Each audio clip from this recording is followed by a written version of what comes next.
Recording is on.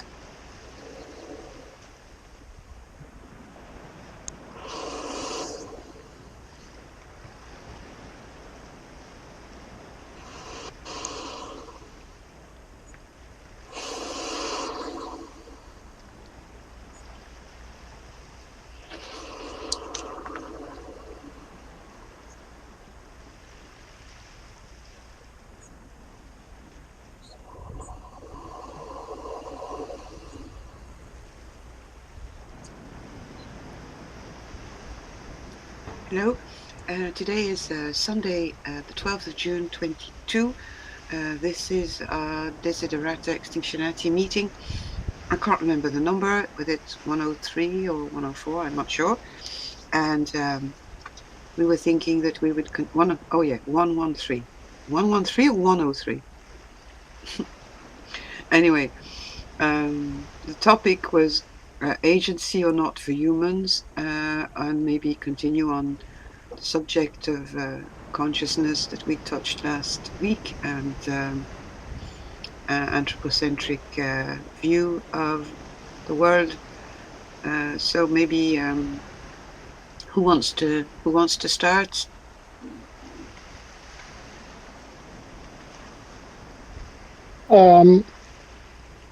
I'll just put a little thing out there and see if anyone's interested in it, which is that I think we come across this question of human agency out of the fact that human beings feel separate from the world in which they live, and separate from each other. There's a disconnect. So there's nature in one place and human beings in another place. So, for instance, and agency. I guess you could argue that in a way, agency also implies will and power to manipulate circumstances, and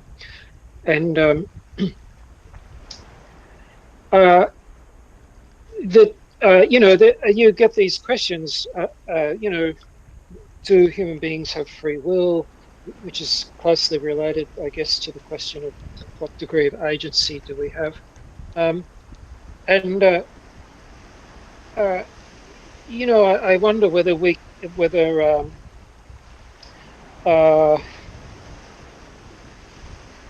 instead of actually talking about whether we have agency, we're better examining what would we say, because we're talking from a point of disconnection. What would we say if we felt a genuine connection with the natural world and the environment in which we live? Because my observation in saying this is that I feel as though if we re-established our connection, we wouldn't feel the need to ask the question about agency in the first place. It just wouldn't arise, because what we wanted would be one and the same thing with what everything else wanted. There wouldn't be, you would sort of be moving with the river rather than standing on the bank on one side of it trying to manage it and get it to obey your instructions and go where you want it to go. You're actually part of the way it's going. And if you're part of everything, everything's going the way you want it to go anyway. What you want is the same as what it wants, so to speak. So I don't know if that might start anyone off if they want to Yeah, make a further comment. actually, it's funny. Like it's like what you're saying. It's all the roads lead to Rome. We're always going back to the alien cortex again, because we're always going back to the disconnect. And before we start on that, I just wanted to thank DB very much for posting the thing on the talk on William Blake, the comments on his poetry, because that is exactly what we're talking about, isn't it? Because it was really, really very well made on the sub there. I don't know if any other ones, but it talks about this too. But yes, Gary, yes, it would be nice to explore it as if we felt a connection.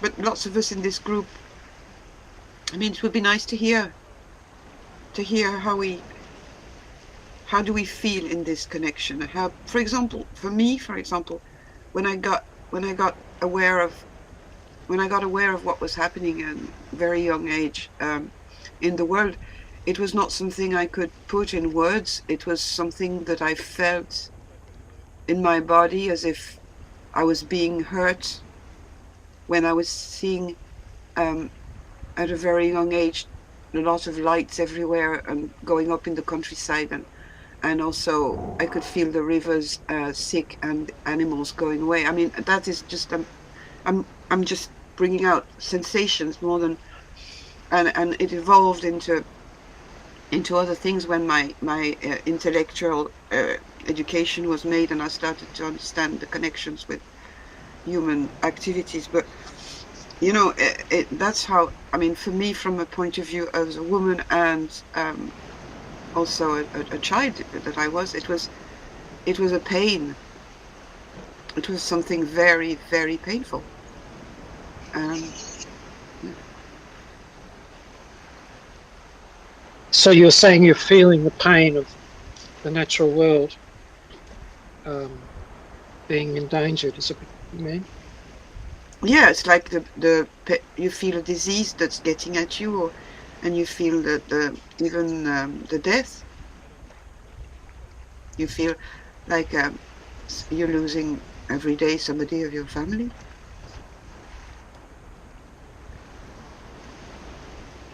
Yeah.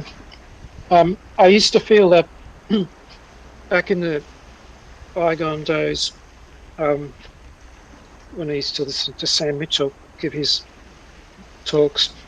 I think every Friday he reserved his Friday talk for a reading from a website called Monga Bay. And Monga Bay is basically a litany of outrages against the natural environment. You know, how many elephants were killed for their tusks this week, and how many million acres of the Amazon were burnt during the week. And um, you've just reminded me of that because I actually couldn't listen to that talk that he gave on Fridays because the pain of listening to it, of the description of what was happening, was just too much. Um, it wasn't a case of hiding my head in the sand, and pretending that it's not going on. It was simply a case of just having to listen to somebody describe what was happening. It was just altogether too much. I remember distinctly there was one episode. I think that was probably the one that completely finished me off forever, and I never went back. Was where I don't know where it was. Somewhere in Southeast Asia. I'm not sure where they tried to get rid of feral pigs, possibly these damaged crops. I don't know what they did by putting bait which has got explosives in it. Uh, except that what was happening was the elephants were eating the bait, the explosive bait, and getting their mouths blown out. And I mean, it's a bit hard to take.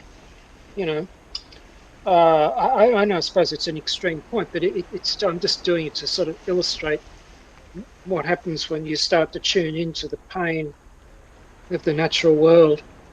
Um, if you do feel some connection to it, and you're exposed to that kind of thing, it's very difficult to cope with.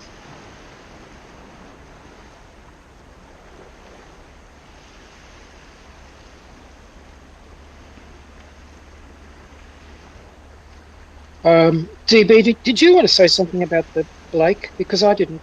I haven't followed up anything on Reddit the last few days. Is there anything you feel that you can say about what was posted there?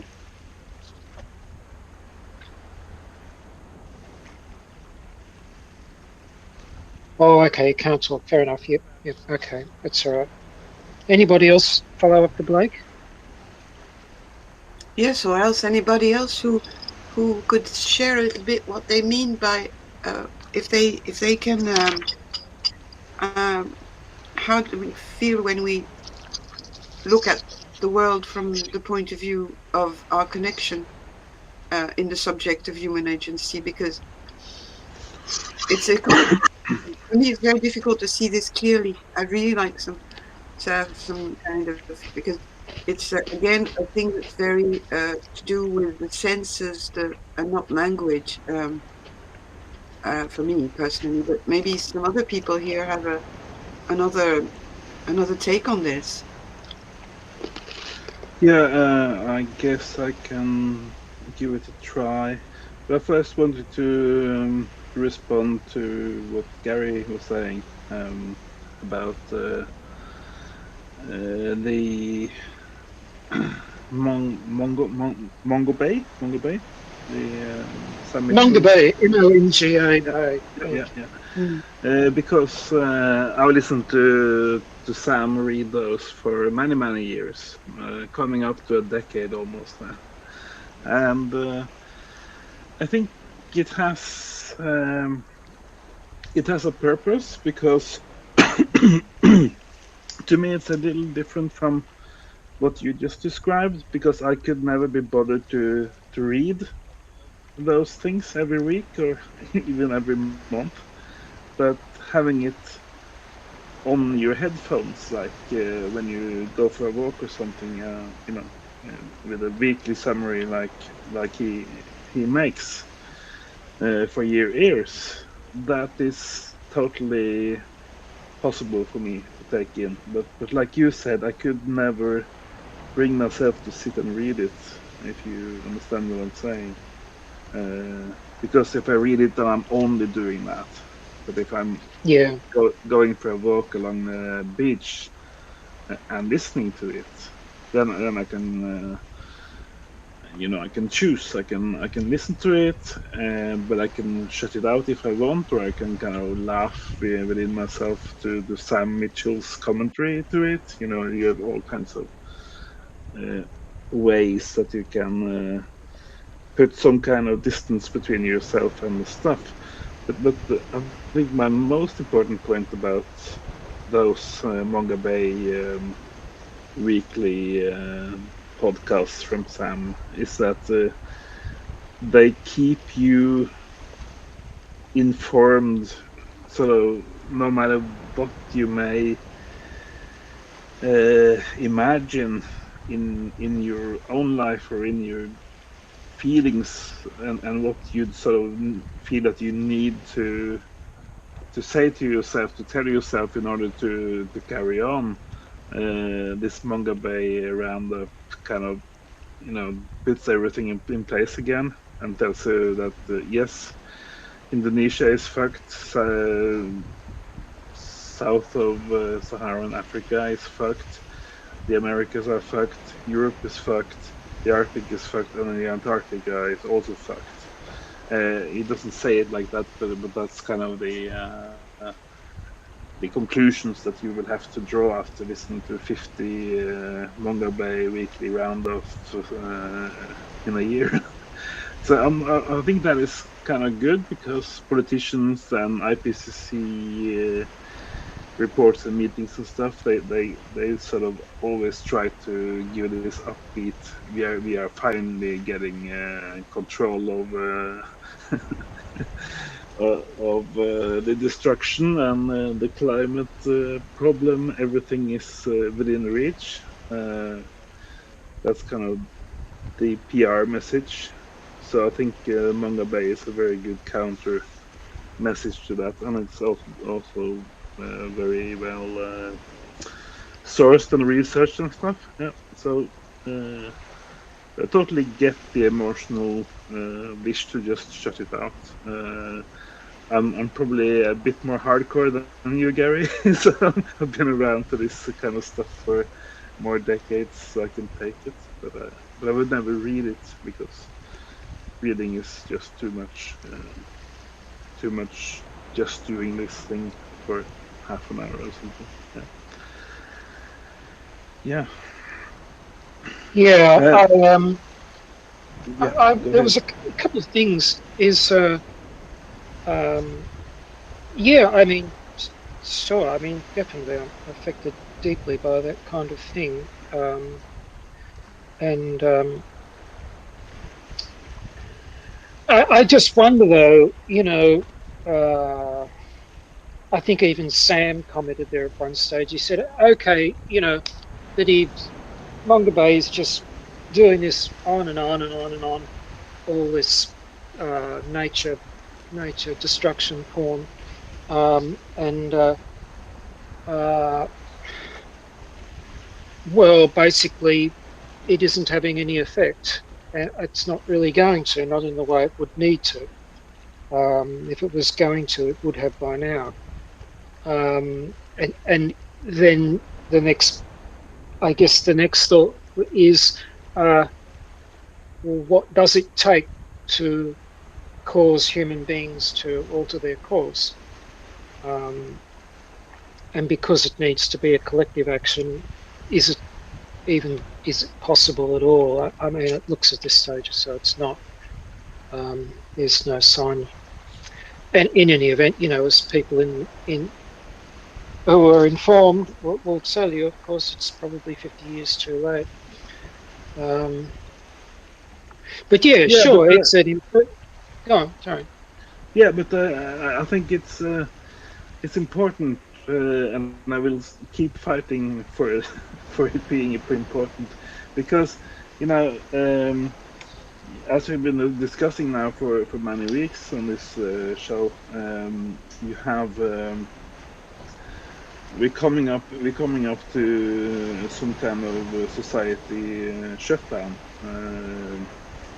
for lack of food and water and stuff, in quite a few, uh, not so many years from now, and um, various different groups who care about ecology and stuff have kind of got the knife through their throat about should they go on an all-out revolution, or death death fight for nature now, or should they just you know stand by and watch society collapse, in order for the rest of the living planet to sort of bounce back after the collapse. And I think a quite rational conclusion after listening to many years of Manga Bay weekly roundups is that nope, humans are not going to ever stop destroying forests and oceans and uh, animal populations and stuff. This is just who we are.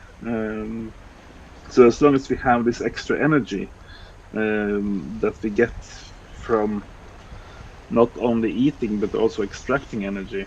I think somebody made the point over the last week that all the other animals and plants, they just get energy from what they eat. But we humans, we are not satisfied with just eating and getting energy. We want to have like 80 times that energy that we eat.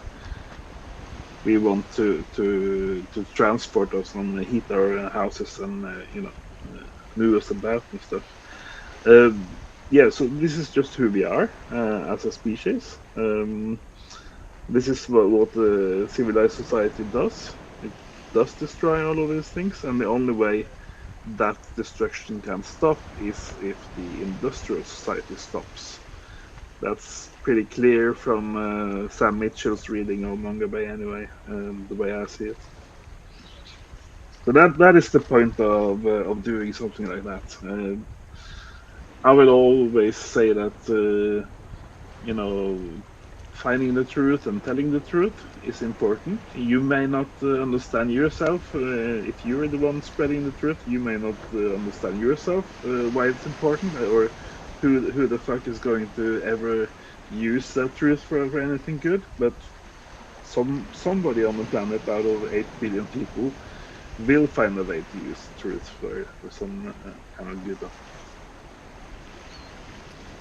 But when you Yeah, get, sorry, go ahead. Another question. I had quite a bit to say, Sophie. Do you want to get your bit in first? I just well, Obviously, if you have a bit to say, I'll just very shortly, and we can keep that question for later on. Because when I listen to Going South, and I absolutely agree with what he's saying on the civilization and that's and us humans with our need. But the question is it because we have lost? It comes back to the same thing. It's because we have lost our connection with our ecosystem, with our world around us, that we have come to civilization. So we're back again at the same thing. We're saying it's civilization, that's the industrial civilization, that's the culprit, but behind it, it's our disconnection again. We come again back to not a spiritual, more than a spiritual, more than a disconnect, a break that Lord Hugh called the alien cortex. And so we're always going back to the same thing. That's Can I just address Torstein and then come back to you, Sophie, which is what Torstein was just saying about energy is very interesting, because what is left out of all the current discourses about any kind of energy, we're going to save everything, ourselves and the planet and everything else, by having renewable energy, or free energy, or sustainable energy, or any kind of energy that's not fossil fuel energy, whatever you like, pick whichever one you want, completely ignores the main issue, which Torstein really touched upon, which is energy is this great lever which we have over everything else. It multiplies everything we do. It multiplies the effect of it so hugely. That the energy that we can expend is all each human being can expend is always much more than that human being's personal individual energy. And so we have an energy problem at a very basic level, of just simply the fact that we're using it, regardless of how it is using external energy. I mean, regardless of how it's obtained and whether or not that is harmful in itself as a separate issue, almost doesn't matter in a way. I wanted to make a remark about, what you said about activists waiting for collapse, and that the damaging thing is industrial civilization, and also thinking of Sam in his he had a discussion once with Derek Jensen, and I think they more or less came to the conclusion in their discussion that of course that the global industrial civilization is the elephant in the room. And then I think Sam put up the objection and said, "Look," he said, "yeah, sure, okay. So you shut down the means of industrial agriculture and all the rest of it. Well, the first thing that people are going to do is just go rampaging across the natural environment and completely wipe it clean in desperation to get food directly from the natural environment during that bottleneck period between the end of industrial support and the beginning of everybody, of course, dying out, and that there would be this kind of last minute decimation of the natural world, because everybody would suddenly go out and hunt, and the natural world is already natural reserves of food source are going to be very rapidly depleted. And I remember that particular talk because afterwards, Derek got back to Sam and said, "Hey, can we do another talk for another 15 minutes or something? Because I want to answer that question in detail." And Derek's thing was that, well, no, he said, we probably won't cause as much damage to the natural environment in our dying moments as you might think, because we won't have the energy to get to a lot of the places he sort of gave the example of like, we're not going to be able to go uh, trawler fishing in the middle of the Pacific Ocean because we simply won't have a boat, we won't have the fuel for a boat to get there. So there will be lots of natural reserves of the natural environment which will survive. But it was still a an interesting point to bear in mind that, whilst the natural world may, in the long term, it'll end up being better without civilization. It may face a sort of bottleneck of increased direct exploitation as civilization goes Yeah, down. then you have to compare that 1 week that you are talking about now with 10,000 years of agriculture and industrial life. So yeah, and now also it's not like some politicians is presenting a choice. Do you want to take the collapse road or the lasting civilization road? Collapse doesn't work like that. Society just collapses. So it's not like you have to weigh. Yeah, but what if people go out and hunt and cut forests and stuff? Maybe we should cancel your collapse plan. That's not the discussion we're having, is it? Oh no, I don't think it was being used in the sense that we should therefore not either encourage collapse or try to present it happening. It was simply just running through the scenario of, yeah, once collapse starts or goes ahead, uh, uh, you, you know, uh, it might not look as good, at least initially, as people would like it to in terms of the regeneration of the natural environment. I think, as you say, the time scale, sure, once we're gone or once we're cut down to a reasonable size, the natural world is going to have a lot of time on it to rebuild.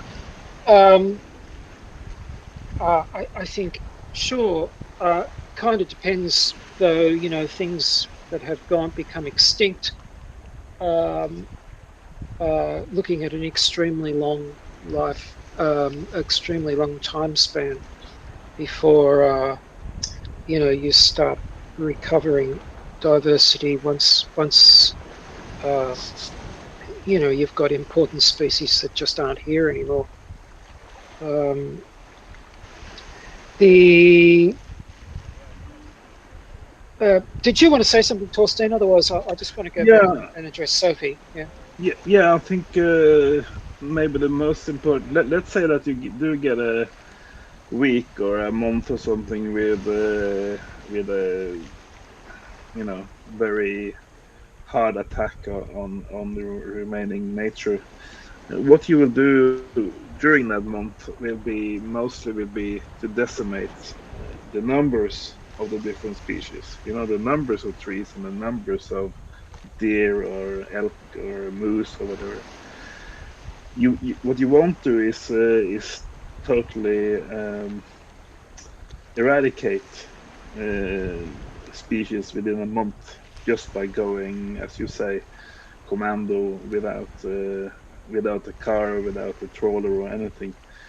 So just the sort of scaling down of population numbers during that crazy month won't be that serious because that will just bounce back within a year or two. Like populations do, like mice and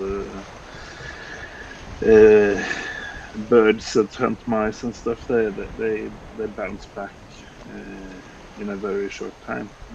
So I don't think that is such a big concern.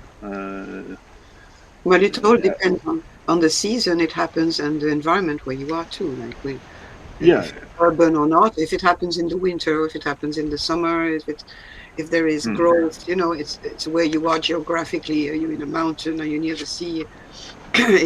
We can't make a general statement about the impact that we would have around us if we went hungry and had to go on a rampage. We're not Yeah. locusts. I was posting there. Well, I just wrote there that during the Irish famine, when the potatoes disappeared, people were already weakened by difficult lives and poverty, so they couldn't go anywhere to find stuff. They didn't. They were, they just died like that because they died of weakness, disease, and but they had food if they could have got to it. There was other routes, and there was also a lot of people who had forgotten about what they could use foraging, because they were enslaved for too long and their culture had been destroyed. The people near the shore, they knew about the shells and the seaweed in the islands. Some of them survived because of that, but a lot of people didn't know about it and couldn't get there because they were too weak. So that's what happens. Yeah, that's a very key point about energy also, because yeah, I can't really say I have first-hand experience, but almost first-hand. Because sometimes when you go trout fishing in the mountains, because your fridge is empty, you don't have anything to eat in your fridge, and there's not coming anything there for a while, for a week or so, and then your hunger can sort of be a force when you go to the river, to catch trout, because it's like you have to catch. And I even told the river, and told the trout that I have to kill you because I need your proteins or whatever.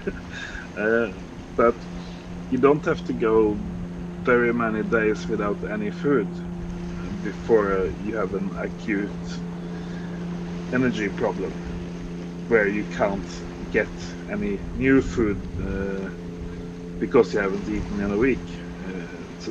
I think that's a big buffer for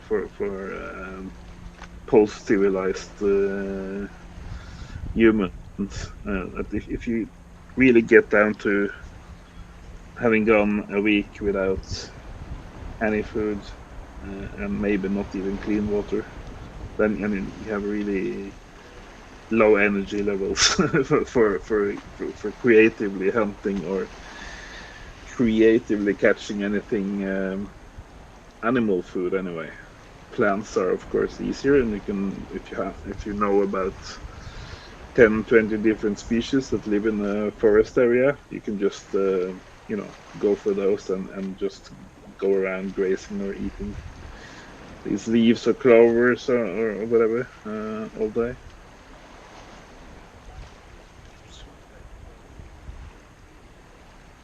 I wanted to go back to just address something Sophie said a few minutes ago, about uh, the destructive power of civilization. Uh, this is a kind of a system that we've set up, which at other times we've called the machine in Moloch and all this kind of thing in these discussions. And during the week, both Sophie and I were listening to a couple of very interesting discussions between Brett Weinstein and Freddie Sayers in one of them, and Brett Weinstein and Neil Oliver in the other discussion. One of the things that was brought up there, I think brought up in the discussion by Weinstein, was because he's an evolutionary biologist, and he didn't actually expand on this point to any great extent, um, unfortunately. But what he did say was he looked at uh, the systems that we set up. I think he was talking in this case specifically about the way Big Pharma operates in terms of having become a sort of self self-sustaining, self-serving, self-promoting organism in its own right. That the corporate system that they have is now really an organism. Um, and it evolves in. He can see that as an evolutionary biologist, he could see that it was evolving and operating in ways that you would expect an organic organism to do. Um, and what he was, I think, what he was pointing out is it then has an agenda of its own once you've set up these large scale systems. And the agenda of these systems is then, even though human beings have caused it to come into existence, they no longer control it. That it has a life of its own. Um, and not only that, but human beings are not always clear on what the agenda of this system is and where it's likely to take them. And I think I was just thinking about those points when Sophie was talking about, industrial civilization. Is that is what we've done? This is the mega system. All of the smaller systems within it might be corporate uh, entities, such as the pharmaceutical industry or the military industrial complex and all these subsystems in it. But as a totality, we've set up this kind of global industrial civilization, this massive thing that we can no longer control. Um, and um, I guess this links back to where we started off at the beginning about this question of human agency. Is that now that human agency has created these things, these these entities, um, they now are the ones that have agency, but it's not under our control. Um, uh, and so this question of agency, and I think as part of the question of agency, I think also to me, I get this lingering feeling of guilt associated with it. Oh, what's wrong with us? Why don't we do anything? We're such horrible beings, you know. Um, why can't we do the right thing? Why are we so reprehensible and behave so badly?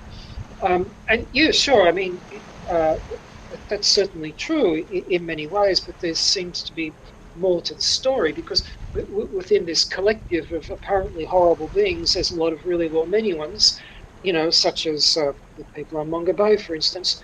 Um, but also, our agency is, even if we had it, how good is it going to be now in the face of these sort of mega organisms that we've created, which are like our Frankensteins, that we've created these things and breathed life into them, and then they're going off by themselves.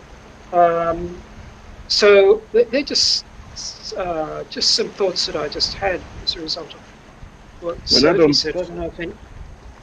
Go I on. don't, I don't agree with that at all. That's like too easy to just blame the system that we're living in. It's like Lord Yu used to say that he went through collapse already because South Africa, the system he grew up in South Africa collapsed during his lifetime, and that system was called apartheid, and especially the Swedes and Scandinavians led the boycotts of the apartheid regime in South Africa. Uh, and what we're going through now is kind of the same system collapse because we have decided that the best species in the universe is human beings, and all the other plants and animals are have less worth than us. And so we will get a really hard reality check when our system collapses and we go down in the mud with the rest of the species, and we discover that, oh, we're not we're not very different. We're just some blubber lying here in the mud with the rest of them. So you're kind of blaming if we accept the parallel to apartheid to civilized society, you're kind of blaming apartheid and saying that we us white folks in South Africa, we can't do anything. It's the apartheid. The apartheid is running things now. It's not us people doing it. So I find that irresponsible in a way, and also it's the part of agency that we really have been discussing for a few weeks uh, is the debate that is on all the climate twitters and all the climate discussions all over the planet, whether or not we can actually do anything to stop climate collapsing the civilized society. And everybody who has a paycheck in climate science say that we certainly do have agency, and everybody who used to get a paycheck or is just an activist, citizen activist, say that no, this ship sailed 50 years ago, and so we don't have agency.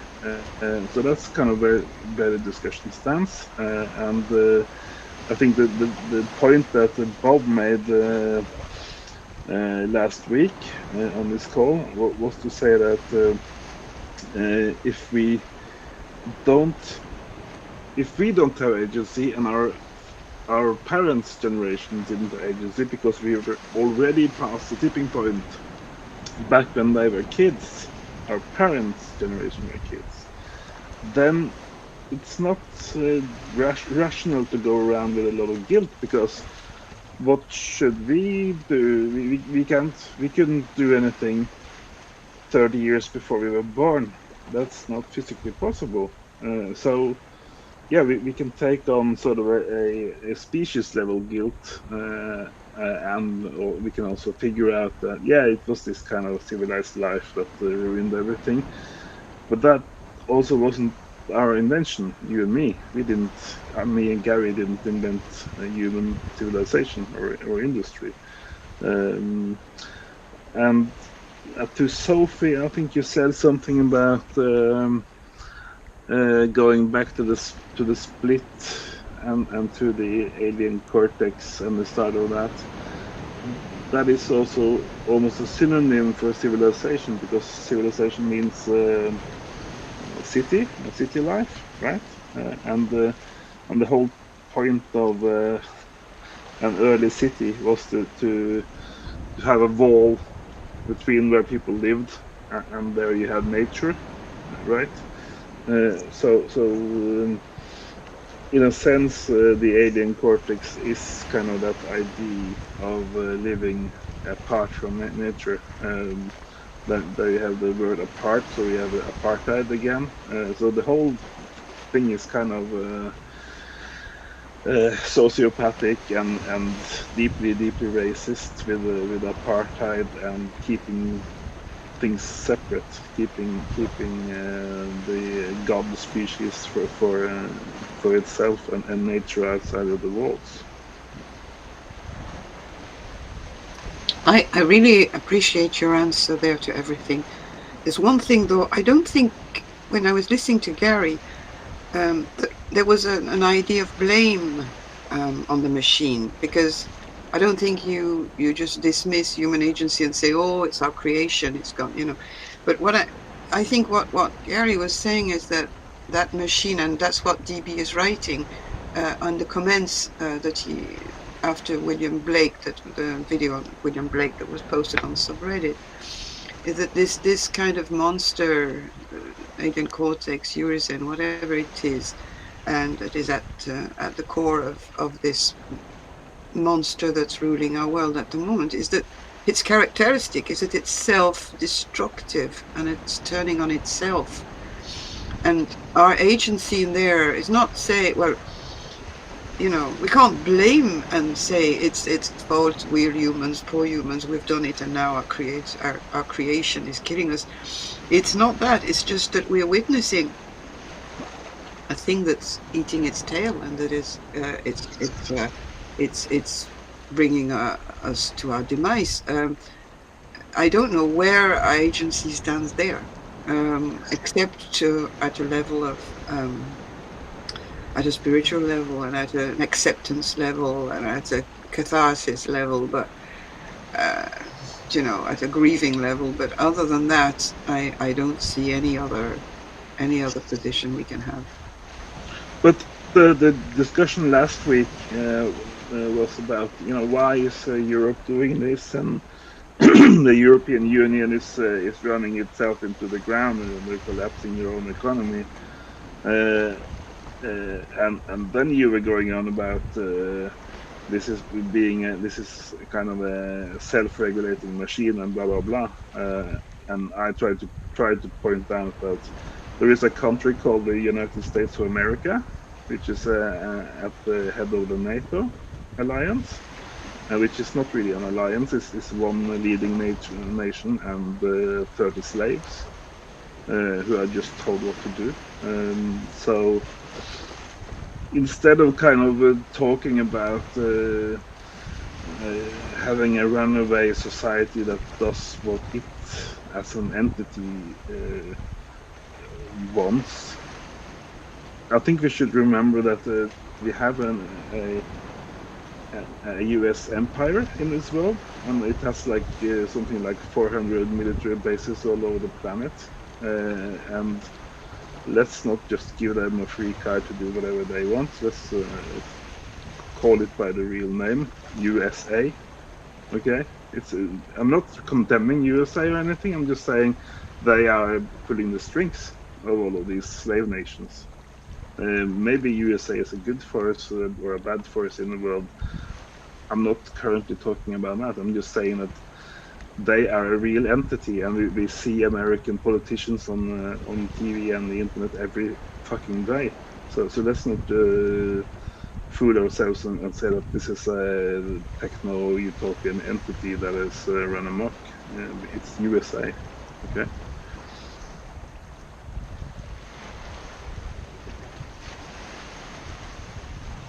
Yeah, I mean, it's probably become a bit circular, I think, in the USA, where the voices that we hear and what their media pumps out is very much also the creation of the sort of mega machine that they've set up. The voices. This is going back. Again, I'm reminded of the Weinstein discussion where he talked about one of his major complaints. He was basically, his discussion was about the coronavirus thing, but it's applicable here, I think. In his one of his major complaints was that all of our institutions have become completely captured by a sort of allowable narrative, which is fairly narrow, and which basically is the same general thing as you find the large corporate viewpoint, or the sort of empire narratives that attitude that places like the United States have. And so, of course, any voices that come out of that are basically not really independent human voices with any particular influence of their own. They're just part of. They're just mouthing the script of the machine, kind of thing. I just wanted to go back, just where you said, that I was blaming the system, and no, I'm not trying to shift blame, and that's why I brought up this question of a feeling of guilt, because I think the existence of a feeling of a certain guilt as a human being is to some degree I'm contributing to this. I may not have knowingly done it. I may not be able to even avoid continuing to do it. But to some extent, everybody is either deliberately or not deliberately contributing to this. And so, there's if you're honest with yourself, I suppose there is a bit of a feeling of culpability there. And I mean, just personally, I'm not trying to shift any of my personal feelings onto some separate faceless entity, you know. But I can see your point there. I mean, it's obviously not constructive to just say, oh well, it's got nothing to do with us. It's all this mega machine thing, completely out of my hands. I'm okay. I'm lily white, and some other force is going to have to act. Um, and as Sophie said, and of course as we said last week, maybe that other force is acting too, in terms of the whole industrial thing, civilization having become so insanely overdeveloped. It's like one of these extreme muscle building people who have got their bodies into such a condition that they can't even bend over or move, because they've taken their pursuit to such a ridiculous extreme. Um, yeah, I'll just leave it at that for a minute.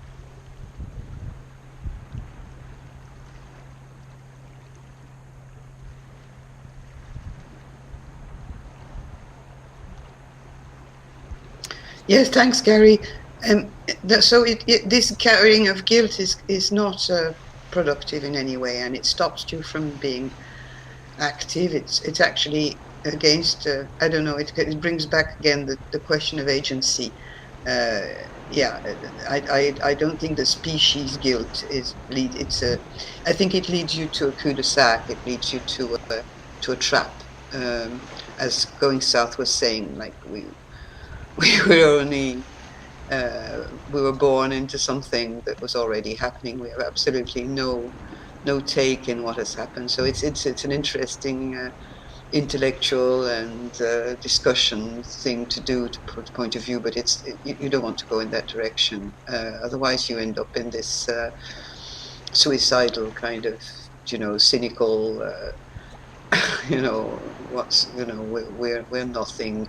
Human beings are a parasite. I mean, all this sort of views, and actually, that's where I'd like to go back to, because we're going to be talking to George, who's saying that a thing like human beings are the only species that have absolutely no ecological role. We touched that in our last meeting when we talked about human consciousness, and are we just here to be witnesses to this beautiful world? And I'd like to just maybe go back there if anybody has something to say on this. Well, I suppose just to begin it, uh, if he's asserting that we have no ecological role, then I suppose it's implied in what he's saying that nature has made a mistake and that we shouldn't have been here. And I don't know, does that just spark anything in you? Has nature made a mistake? Are we in error? Should in fact we have died out or not been here, like some kind of genetic modification that turned out a strange creature that didn't have a mouth and couldn't live?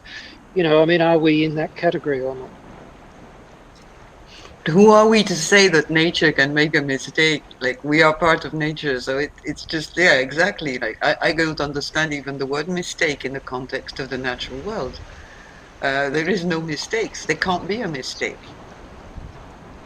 Well, that's what I would have said. I didn't. What I would have preferred to have said was that George is implying that God is fallible, but I didn't want to put it in those quite that way. Uh, because it just sounds a bit grandiose to say that God doesn't make mistakes. But um, given given that we are here and it probably isn't a mistake, I suppose the next thing is, well, it was the supposedly evolutionary process that led to the formation of our strange psychology. Is that also natural? Uh, and even the concrete and glass world, um, which even human beings call not the natural world. Um,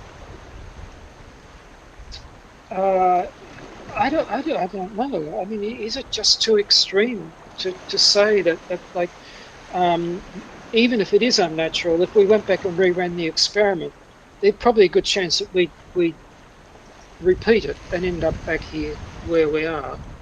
Um, uh, so a kind of a natural progression would would occur anyway.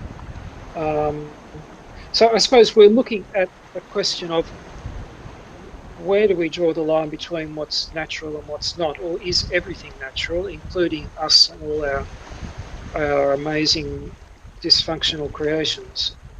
I don't know. Do we want to stop with that question? You got a thought Yeah, about that?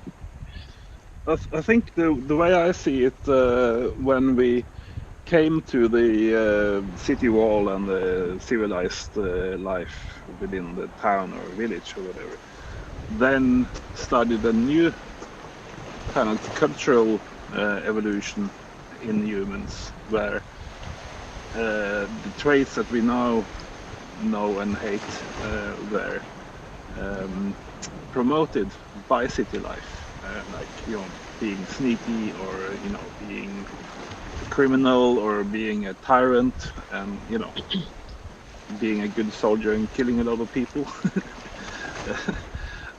So I think maybe what we are referring to as the alien cortex is something that was quite small eventually, in the beginning, but then eventually became a huge part of what humanity is today, or what humans are today, because now we kind of thinking in a civilized system sense, and we talk about how can me or my group get ahead in this rat race, and so what do you think about that as a origin of the alien cortex?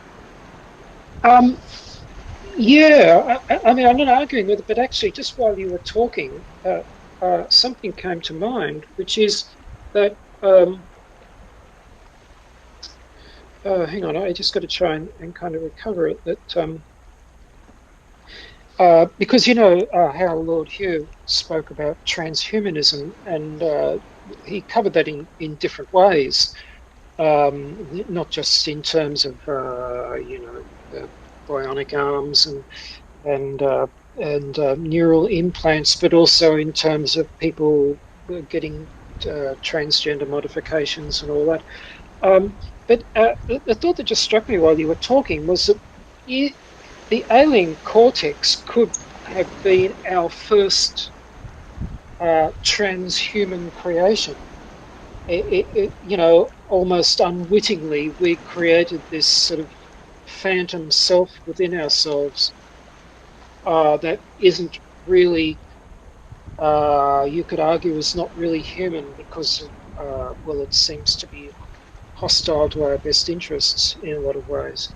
And so, with the cultural, the movement, as you were saying, into gradually, more civilized environment, civilized. I don't mean civilized, civilization environment. Um, that led to uh, um, fortuitous circumstances for an invasive species to take over. Suddenly an alien cortex could take root in the vegetable patch and begin to smother everything. Um, yeah, so it's sorry, I sort of, I suppose I'm not really commenting directly on what you said, but it just occurred to me that the alien cortex might be our sort of transhuman creation that we have to note what we've done there within ourselves, I don't really subscribe to that completely. What you say about the transhumanist creation, I think what we can't go we can't go back. We had this little piece of brain that differentiates from our cousins, apes, and uh, it's a gift of nature. It didn't come from, from. I mean, it was not a monstrous creation. It came from nature. I think it's the way we used it that operated the horrors. It was the lack of mastering it, and it became the ruler of our behaviors and our ways of thinking. But when we used it wisely, and when we discovered fire, and we thought that we could, shape a few stones to scrape skins to keep us warm, because we hadn't as many hair as the animals around us, and we were ingenious in certain ways. But I don't know if we were wise already, or if we'd already started to let the alien cortex run amok. But I think it's a recording is on.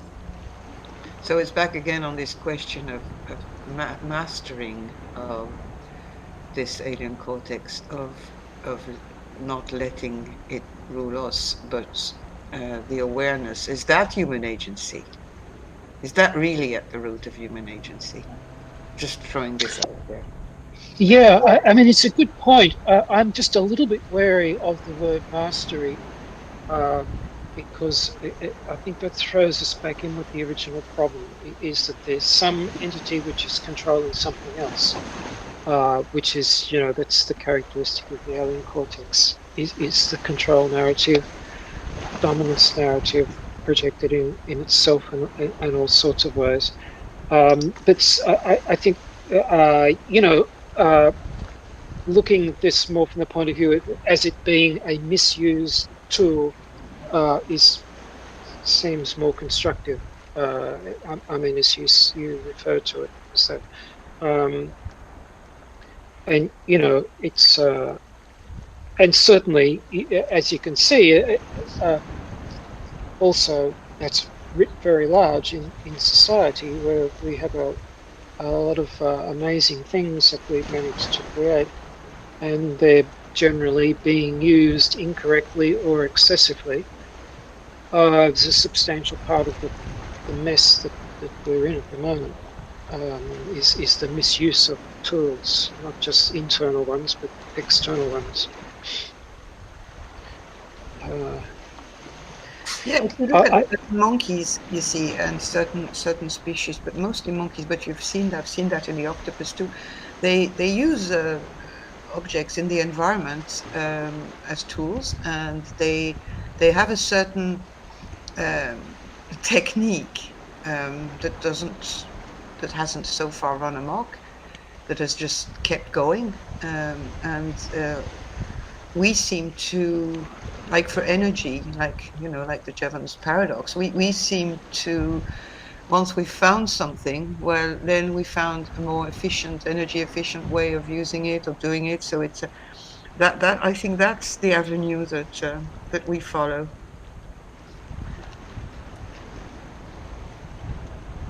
Yeah, yeah. I'm just wondering where to take this subject now.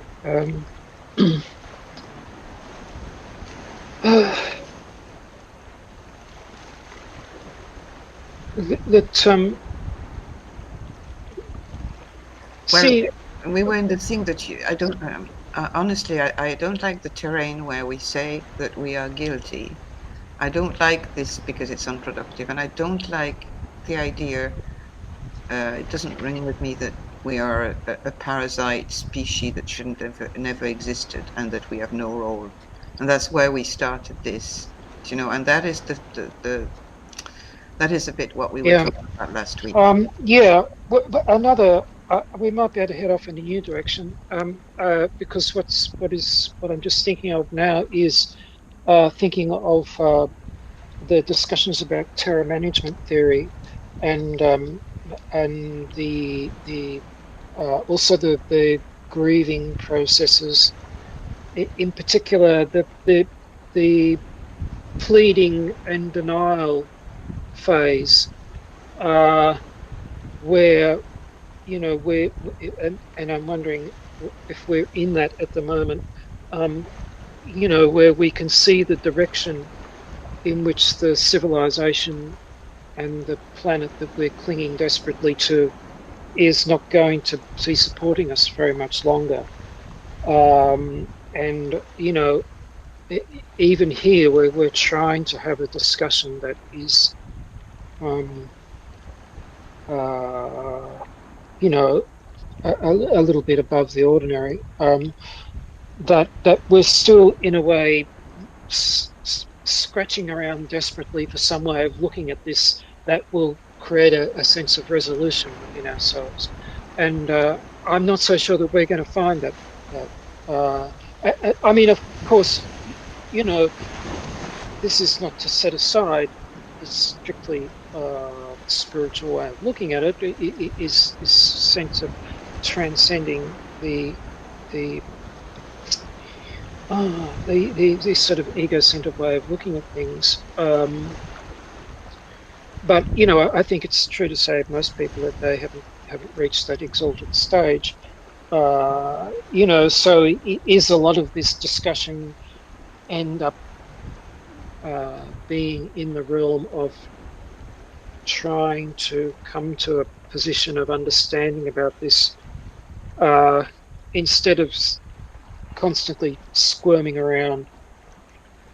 Uh, Sorry, I'd like to be able to develop that a little bit more clearly. I'm not sure that I can. Does anyone else want to comment? Yeah, I think back to Manga Bay and their kind of piled on reporting about what we are doing to this planet. I think acceptance of that is possible, at least for some of us. But that doesn't, that grows our understanding of the situation, but it doesn't necessarily add to the guilt of us as individuals. It's more like learning about the apartheid system, right? So we can accept that apartheid is a bad system, and now I'm talking about the human apartheid speciesism thing, or the civilized form of human systems. So understanding that that system is unnatural and ecological, I think is important, and kind of the challenge for everyone here now is to realize that humans are something different as well. We are something else as well. As DB says in the chat, before civilization we were like wolves, running around catching prey and being happy with that. So we have this huge prehistory of being like the other animals and fitting in much better than we do now, and that in many ways that is also our future.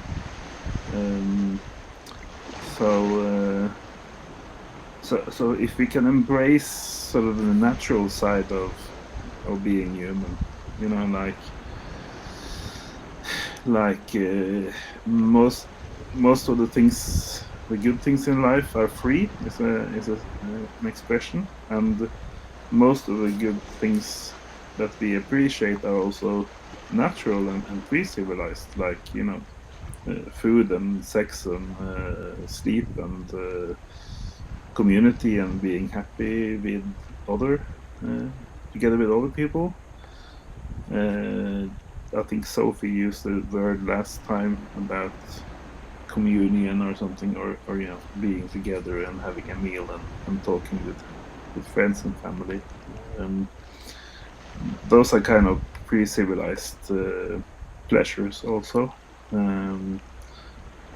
So we, I think we can easily put the blame and the guilt on the 10,000 year civilized system, which was hostile to nature in many ways.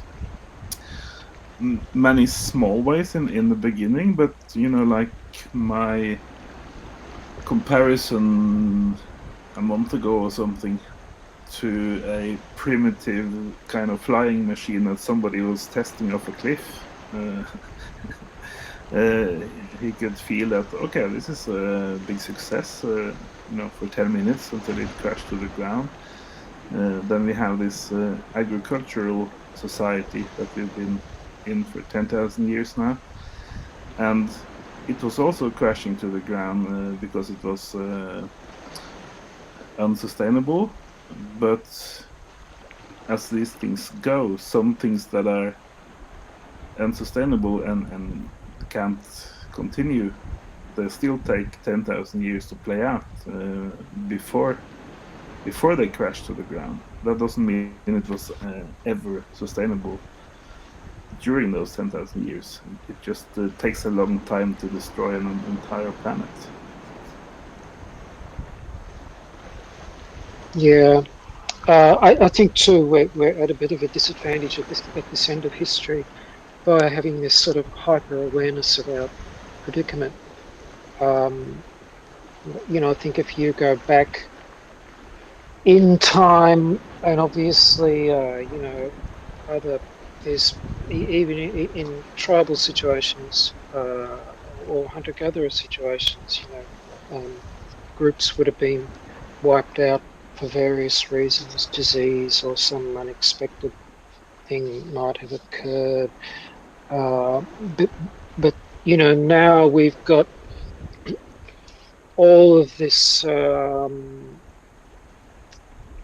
technological assistance to help us understand what the predicament is that we're in, but also as individuals, we've, as part, I think, of the alien cortex package, we've got this sort of hyper-vigilant uh, mentality that acutely tunes us in to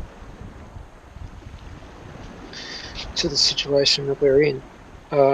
And so it magnifies it. I get, well, don't think it needs magnifying. It could hardly be any worse. But I mean, it is uh, a very large thing to be facing. And so, of course, I think we're still not at a point of acceptance with it. That doesn't mean that we shouldn't be trying to do the right thing. But at the same time, I think that people are still squirming around, not in acceptance of this. I think this goes back a bit to what Lord Hugh was saying about his sense of ataraxia, that we're going to go down, but it's a case of the kind of quality of your psychology as that happens. Are you going to go down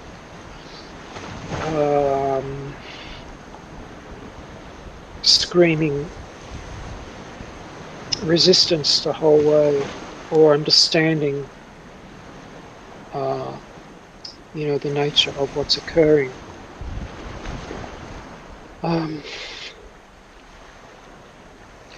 What you're saying, Gary, puts me in resonance with probably what was happening a long time ago when let's say a group of early humans were in a place where they had been for a long time, that they hadn't moved because for any reasons, and their area was starting to be devoid of prey and things to forage, and they were starting to get dirty by their own excrements and stuff like that. So they probably had to move on to another area where they would maybe survive, maybe not. And I mean, it's not very difficult to imagine that. I don't think that is far-reaching. I think it probably did happen and still happening all the time in hunter-gatherers. And you see, when you talk about acceptance, these people also knew when it was time to say, well, we can't go any further. Death is there, and we accept death, and maybe a few are going to go to survive, and the ones that will stay will die. I mean, there is this constantly at the core of animal insect colonies too. There's a moment where you can't go anywhere, and whether it's and things collapse because there is no energy, no food, no. And the animal world doesn't ask himself all the questions on ataraxia and stuff like that. It just happens. It is. It's just what is. When the human beings, how do we know when they started to deny this outcome of our life, which is death, and tried to not let things happen. So that's where we come to overshoot. I think that's when we come to, at all cost we have to grow, and we have to create cities, and we have to make those big fields, even if we're destroying everything around. But and then we'll find fertilizers, so we'll produce more. Then we'll have a surplus. But we're also touching again the denial of death, and away, far away from the acceptance. And in this time of collapse, I feel like we're a little bit like these insects who are running around knowing that they're going to just go and they're going mental, but then suddenly they stop, and they see that it's what is. But we're not. We're clinging on to our reasoning alien cortex or whatever in form of intellect, and despair and denial of death in the throes of what is happening. But that's what is happening to us. We didn't see, and without any guilt in that, it's just what happened. We didn't see the time when we had to let go. Yeah, I think you're making a great point, Sophie, about the big the big game ending, or being depleted just before human settlements or human agriculture happened. So that is a part of prehistory that is being studied more and more now. And I think to a degree you could say that everything from finding out how to keep a fire and start a fire to sharpening those rocks to use for scraping the skins, and also to use for arrowheads and stuff.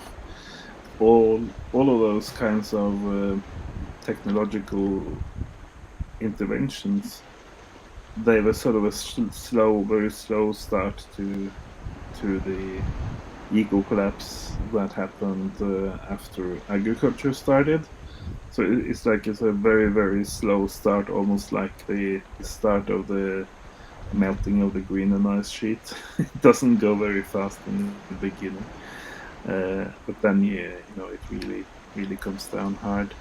So yeah, I think it's important to remember that overshoot started before agriculture, in a sense, because we hunted all the big animals to extinction. So it's kind of like,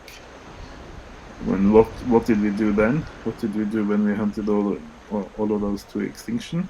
Well, we just found out we could deplete the earth more efficiently with growing the fields and burning the forests, and all of these horrors. There is a question. Think, There's a question to you, Gary. I just wanted to take your attention to it. There's a question from oh, Dee. okay. Sorry, because I can't see. You talked about completing the mental map when you and him talked about Kundalini awakening. What do you think he meant by that, Gary? Completing the mental map. Look, I'm sorry, I can't bring the sense of that to mind. Completing the mental map. I'm sorry, I just can't think what we would have been referring to. Can you got any? Can you add something to that, DB? Just to He William says Blake no God worries. singing. He says no worries, Gary, on the comment. Okay, yeah. No, I was just going to make the point about just Torsten was talking about the killing off all the megafauna, and uh, this goes back, because a lot of people say, oh, these early hunter-gatherer societies, how wonderfully in tune with nature and all the rest of it they were, and but I think you could argue that a lot of them went through a stage where they were in overshoot, where they did kill off a lot of the large animals, and they probably also faced a bottleneck uh, and problems with sustaining themselves. And I think in some of those cases, that is where the so-called the sort of native people's wisdom that we see the remnants of uh, now in our time um, came from that, because they saw that they had made a very bad mistake in the way they were interacting with the natural world in terms of destroying these animals. And it was a wake up call for them.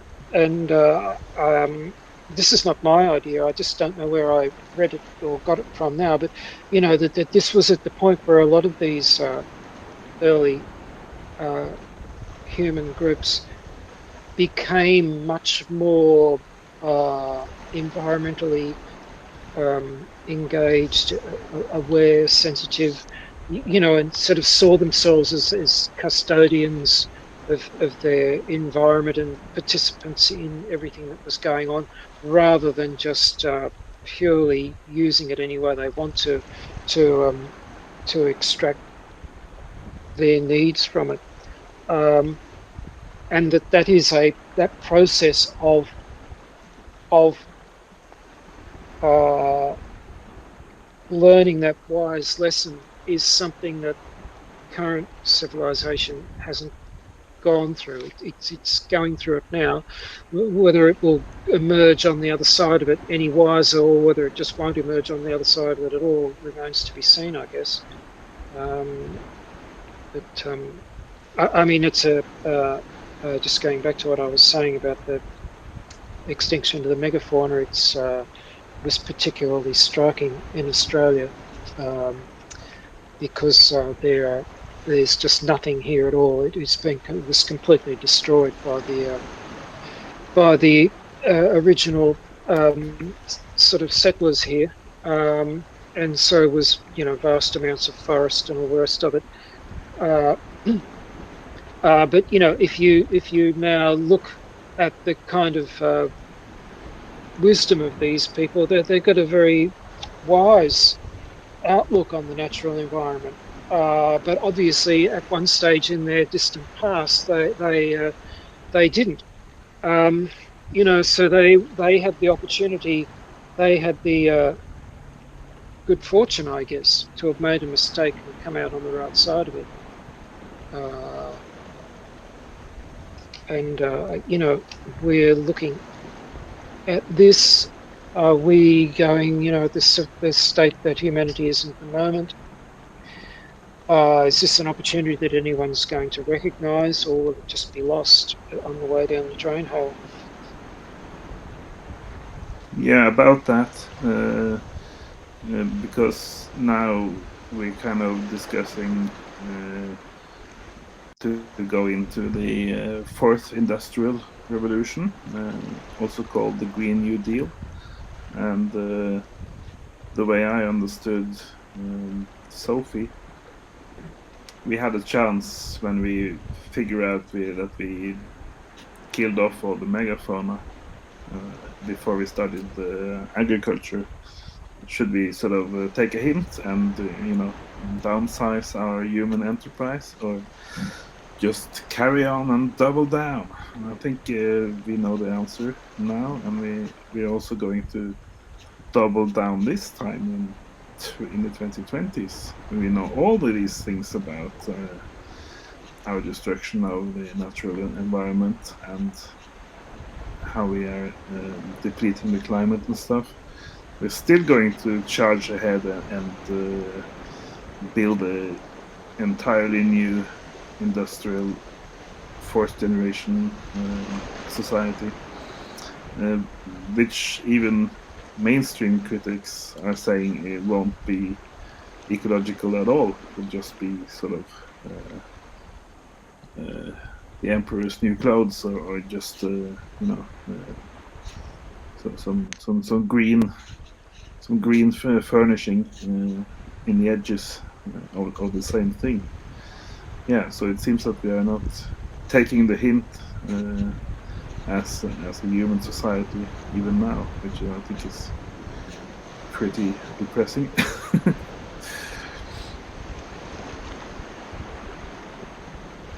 Yeah, I suppose there's always, as we were saying a couple of weeks ago, uh, that like doubling down on this and pursuing fourth industrial revolution or whatever you want to call it, um, still might um, actually cause industrial civilization to go down more quickly, just by virtue of its own insane excess. And it could be the best way by accelerating its own stupidity. Um, and so what's our role? Instead of agency, looking at where we do have agency, which is within ourselves, instead of trying. And I think this comes back to Lord Hugh's emphasis on, uh, you know, uh, um, getting out from the domination of this part of our psychology, the alien cortex, is bring agency back to where you have it, which is within yourself, and work there. Given that the civilization that's supporting us is going to go down probably regardless, so what is really going to count in the end is is uh, each person's well, two things are going to count. Of course, you obviously want as much of the natural environment to escape as possible, but I think that's just going to be a thing that's just got to occur of its own accord. And then there's within us is how is each individual person going to go down? Are we going to just recognise that this was unfortunate, that it probably couldn't have gone any other way, and uh, um, yes, to continue to do the right thing just because it's the right thing to do, but also to be in some state of equanimity within oneself. As DB wrote, what did you just say, DB, about Blake back up there, um, uh, who died singing and something or other? I can't see it now. Yeah, Uh, he died yeah, singing hymns and stuff is what they yeah, say. yeah, yeah. Yeah, This is a even in the ripeness video, Hugh talked about thinking about what it means to complete your own life and then do that. Yeah. I think that's where we're at, to attend to that, because that's where we stand a chance of having some agency. Uh, yeah, that's just Well, that's where my we, thought there. and to add to what you're saying, Gary, that's where we add to this beauty of nature and and nature's terrible nature. They say nature maybe is not aspect. Um, it is. It is huge and terrible. It is not. We must stop having this romantic, emotional view of life and saying, "Oh my God, this is so terrible," and we're going down. And it's. this acceptance is also in flow. It's the power of Kali, and we're her husband lying down, and she's on top of us. Like we are so much. Our anthropocentric view is so corrupting everything that we're not in flow. We're not in line. If a few of us survive, so much the better, because of what we talked about last week about our place in this whole creation, may be our role that we don't even know, but it has to be one. And does there have to be a role? It's just what is. But the humans don't seem to want to consider the terrible nature of the universe, of the amount of destruction that you need to have life, and of the amount of death you need to have life. And if you're looking at astrophysics, if you're looking at everything, if you look at the churning of the swell in the ocean to bring up the plankton, and everything is in destruction and reconstruction all the time, and that's what Yeah, nature is. yeah, that reminds me of a conversation I had with like a nihilistic person. Their claim is that, the universe is bad, terrible, and unfit and to live in and whatever. And I said, well, why are you saying that? You're in your room, comfortable right now, breathing, you have food, everything's fine. Why are you, saying the universe is bad? Makes no sense. Yeah, Yeah, I think the focus that Gary mentioned on our inner life and our agency about what to do with our inner constitution and stuff is very interesting and very important. One of the things I have in mind is that to a lot of people, like the wife of the protagonist in The Road by Cormac McCarthy, who chose to just go out, not go out into the street, but go out. I think the what ends when in civilized society ends is the concept of the future that they're talking about maybe 20 years ago. The future as a bright and technological and positive thing. So when that story ends for most people, for normies and stuff, it very quickly turns into something that they don't want to be a part of, and so kind of preparing ourselves for a totally new outlook, and also a world where there are no longer any Netflix or any new books coming out every year, and no distractions, no bullshit news on the TV or the computer. Um, but I would say that nature, nature becomes 100% of your daily occupation.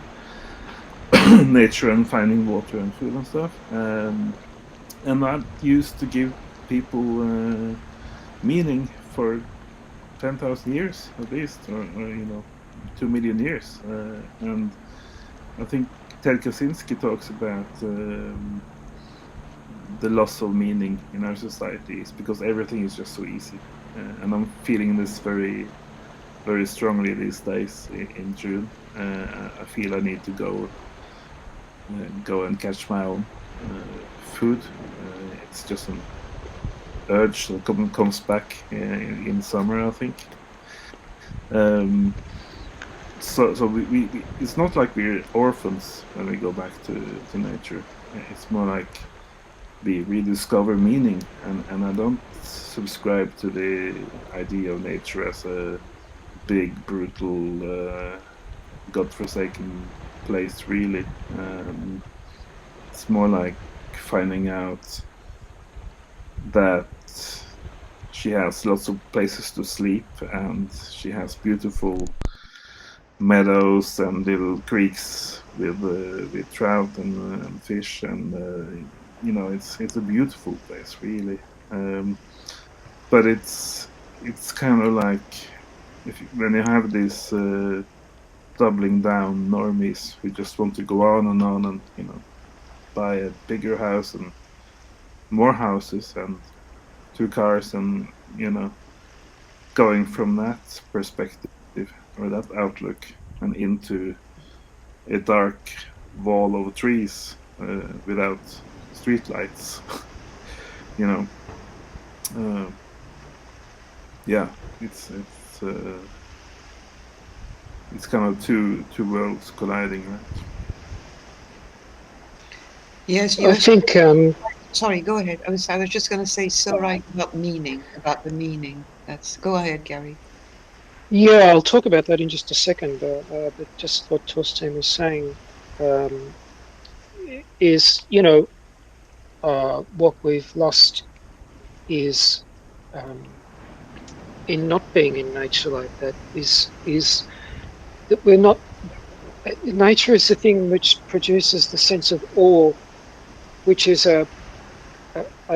essentially a space of stillness. Um, and we've really removed ourselves from circumstances in which we would experience awe. Um, it comes down to a second or two of some violent movie on television instead of sunset, instead of watching a flock of birds, or something with a lot more extension in time and space and depth and everything to it. And it's just thinking while Torstein was talking there, that it's a great pity that a kind of a paradox, or contradiction, I guess, in a way, that it's been just in really the post-war period that we've entered into this really state of no return that we've created, basically with carbon dioxide emissions. But it's also just been in that period of time, post-war period, that we also entered into the period of when most people within Western societies became more or less in one generation disconnected from anything natural. Everything came from the shop. And generally just about everybody stopped having a garden in their backyard and these kind of things. So we entered into this realm of alienation, and we're basically only one generation into it, and it's such a pity that if we didn't have this really one generation that's lived its entire life in this alienated state, we would be having a very different conversation, I think. Uh, and it's a shame because it's you know in terms of time, in terms of history, it's such a short period that just crossed a line, I think. And I just want to go back before Torstein was talking about what Sophie said of Carly dancing there. I think the important thing there is that Carly didn't intend to kill Shiva and didn't kill and didn't intend to kill Shiva. So whilst Carly was formidable as a force of, I think Sophie, you were sort of likening that to uh, the Mother Nature in terms of Kali. So this is a great formidable thing, but it's not necessarily. It doesn't. It might mean death, but it doesn't mean total death and complete annihilation. So I just want to add that little bit about Shiva, and Sophie also mentioned in that little bracket about the an anthropocentric view, and George Socrates a sort of questioning about our purpose. And there's one thing that I do think is our purpose, or even if you don't want to use the word purpose because it's probably a bit of a fraught word, use the word what what was our accomplishment? What have we got to show, so to speak?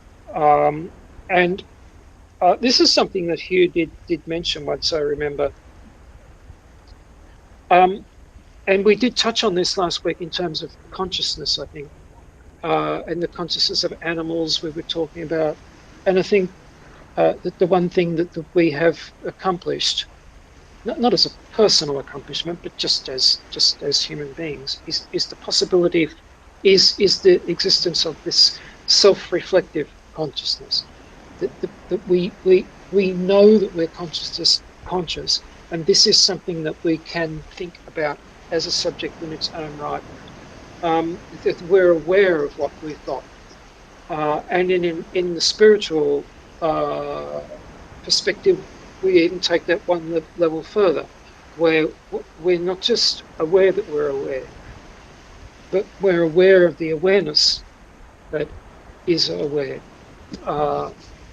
And this puts us out on a kind of a pinnacle, I think, that I mean, people can shoot me down if they want to, but I don't think animals have got to that pinnacle of the added layers of awareness. And I think that is our accomplishment. That has been that is what we demonstrate that nothing else has demonstrated.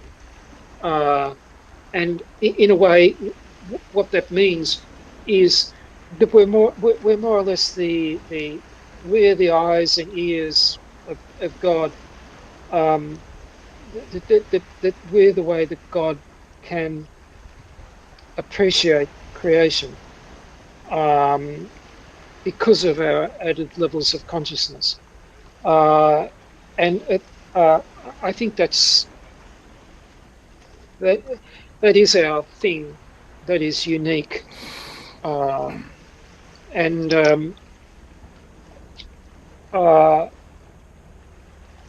yeah, I mean, obviously it's not without its problems because you can see the mess that we're in. But it's the one hand, it's got us into problems.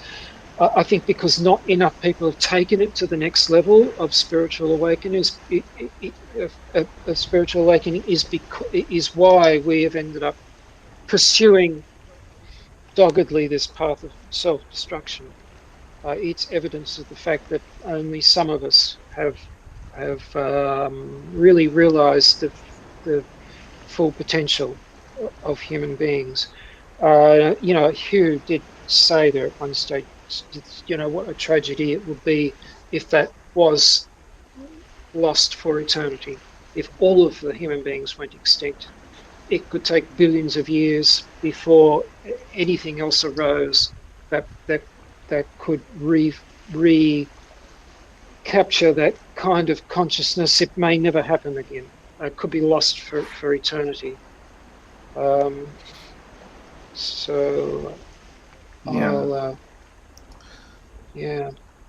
I would just like to add to what you said, Gary, about our generation learning so little from our parents' generation. I think it's the worst.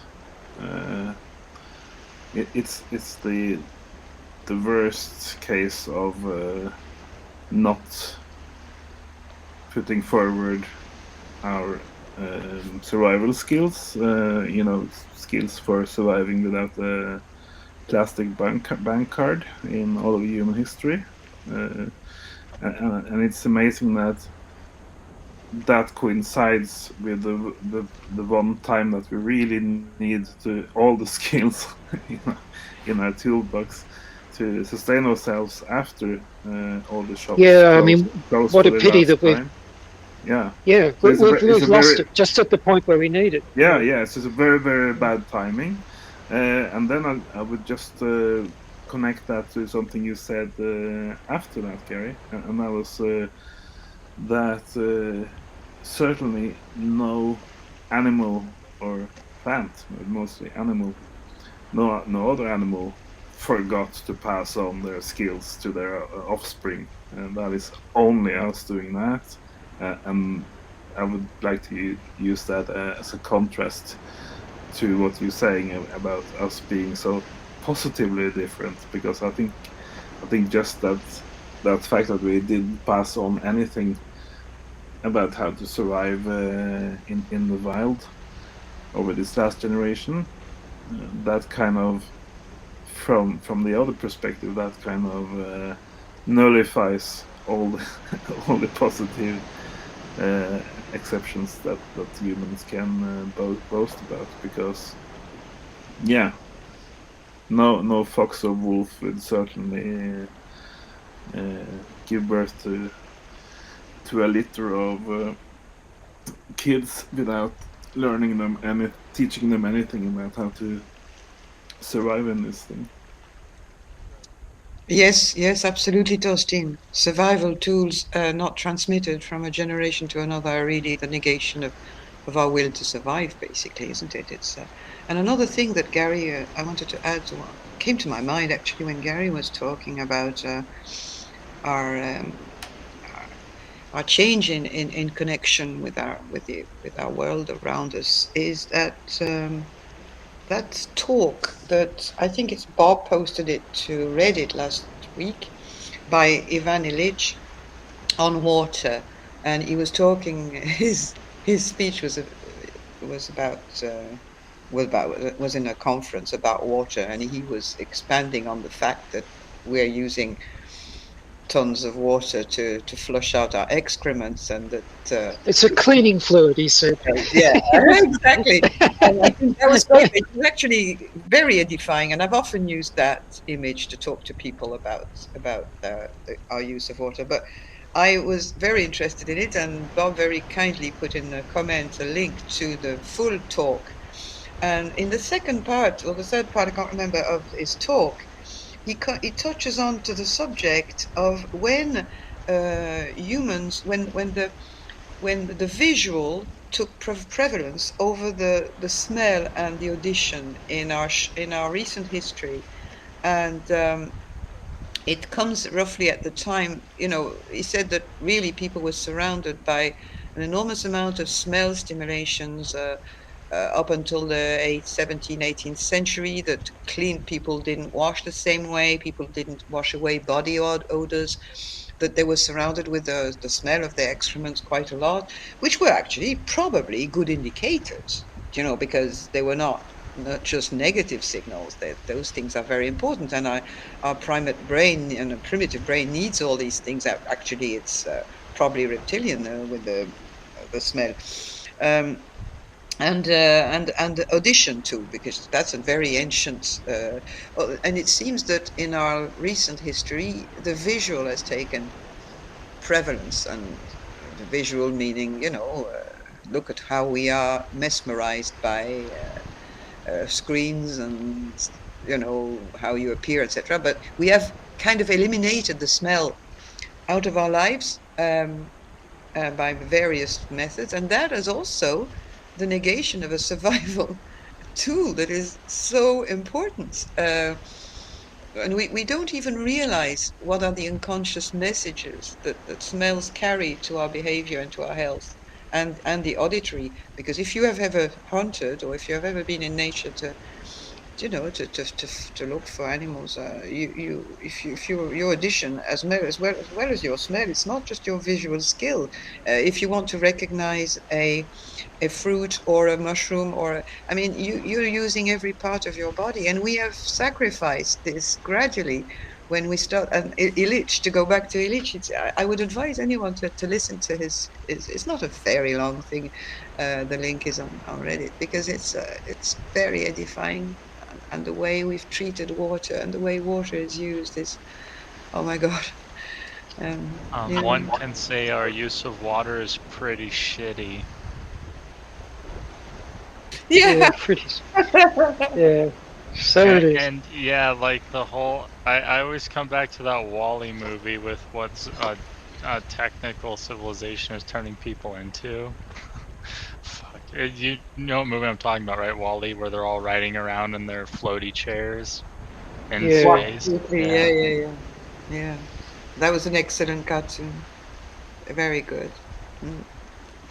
I was thinking while you were talking, Sophie, about this transfer to the visual precedence over smell and sound. Uh, that I think the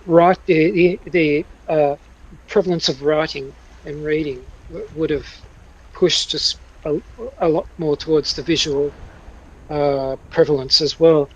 Um, and he was also in that talk, Illich. I didn't listen to the longer one. I hadn't heard that yet. I listened to the short one, but he did mention this shift beginning around I guess the Renaissance era, 1700s approximately, and but you see that also coincides with the beginning of the beginnings of industrialization, where we would have been creating uh, smells which people didn't want, from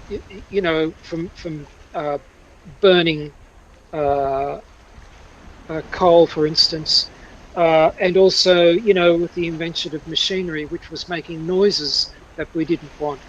So for the first time, we were creating new uh, sensory assaults, which were particularly noticeable via smell and hearing. Um, and so we got writing on the one end, perhaps pulling us towards the visual, and the kind of what's the word? The Sorry, I've forgotten that. I'll think of it in a minute. But the sort of offending of the sense of smell and hearing, pushing us away from that all the time. In fact, when I listened to Illich talking about that, I was just thinking of myself living here in a busy area, and most days of the week I wear my noise cancelling headphones all day, just simply because if I can get the noise level down a little bit, it uh, stops my mind from being drawn to the traffic and the construction sounds. I feel a little bit freed up, to get away from the constant demand of the sound of civilization. Um, and I think it was a book I was reading about Ludwig Wittgenstein and the famous philosopher, and he was talking at one stage in his book about what kind of music he liked, and he was you're talking about a person who was like probably in his 20s in World War I. So and he was saying that he didn't like the music of his time because it had too much of the sound of machinery in it, regular. And he was talking about not popular music, more of, fine music, classical music, that kind of thing. He came from an extremely wealthy family, had a very refined upbringing, but I remember him lamenting the fact that the industrialization was even coming through in serious musical compositions, that was having an influence. It's rather strange. The other day, sometimes on the radio stations I listen to, they play jazz musics. I mean, sorts of different jazz, but I noticed that a lot of American jazz around, like, say from the 1930s, 1940s, but not confined to that. A lot of that music has got a beat and has got trumpet sounds or saxophone sounds that appear to be mimicking either railroad sounds or car horns or traffic noises. When you listen to it, that these people are subconsciously embedding industrial civilization in music. You could see it coming out, and so I'm just putting that forward as a further example of the kind of mortification of the sense of hearing, certainly. And of course, we've got the mortification of the sense of smell, You walk out your door, it's a nice fresh morning, and the birds are chirping and the sun's coming up. But when you breathe in the air, you just get the smell of the exhaust of a couple of cars that just went past.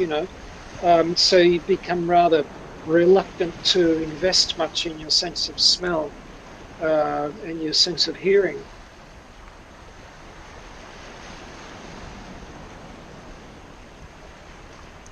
Yeah, we've been commenting there on the side there, so talking about these things and about the fact that negating. I wrote something like negating our signals, the signals from our body, is an illness.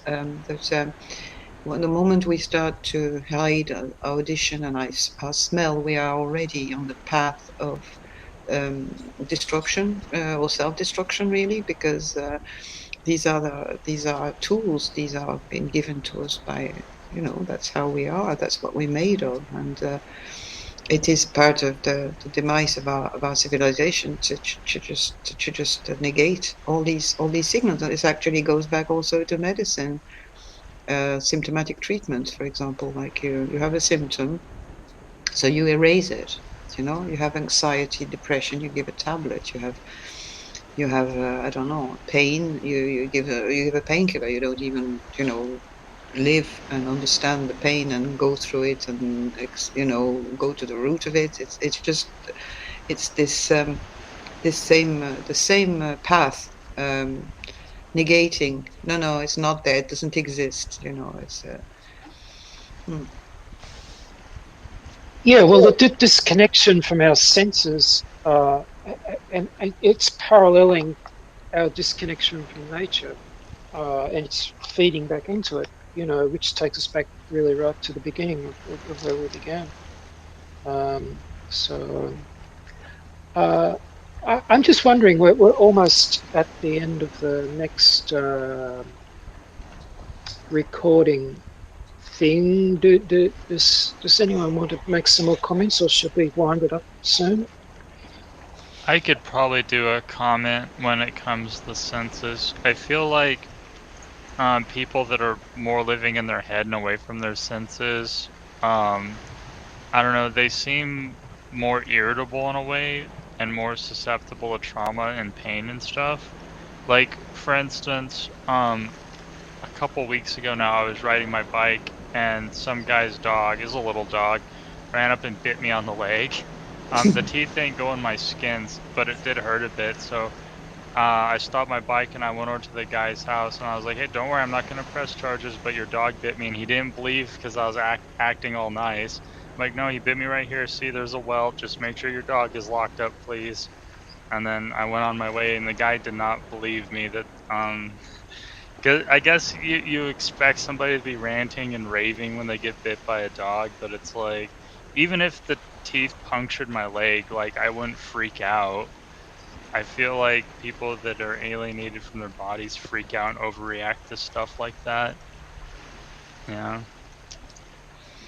Yeah, I had a similar experience riding the bike, and the dog actually did bite me fairly badly. But I think a bit like you, there was not going to be any mileage to be had out of ranting and carrying on about it. Yeah, because In I fact, don't think. the guy had not been. He didn't have the dog on a leash in a place where it should have been, and he actually couldn't get the dog to come back to him. I got the dog to come back. Oh it shit. was it was Yeah, all rather but ironic. Um, I think, like you, I got a bit of an affinity. I might not have a wolf affinity, but I got an affinity with dogs, and it came to me. I didn't have too much trouble getting it to come to me. It was curious that it wouldn't go to its own owner. But we got it on a leash. It was quite a nice dog. It's just that the poor thing just absolutely freaked out and just couldn't cope with somebody on a bicycle. It yeah, seemed to be, you know. yeah, it's probably the sound of the chain when you're pedaling. I've seen a couple well, I've heard a couple dogs in my neighborhood behind their fences freak out when I drive by on my bike. I think it's the Mm, sound of the chain because their ears, I mm, think, With canines, it's their nose is their primary scent, and then their second is their hearing. So, and their hearing is way better than ours, like magnitudes better. So, how the bike chain pedaling sounds to us, it might be like, I don't know, someone clacking stuff on your door super loud. Yeah. Oh, dog whistle. Yeah, Oh yeah. shit. Okay, yeah. Torstein said chains are like a dog whistle. Yeah, okay.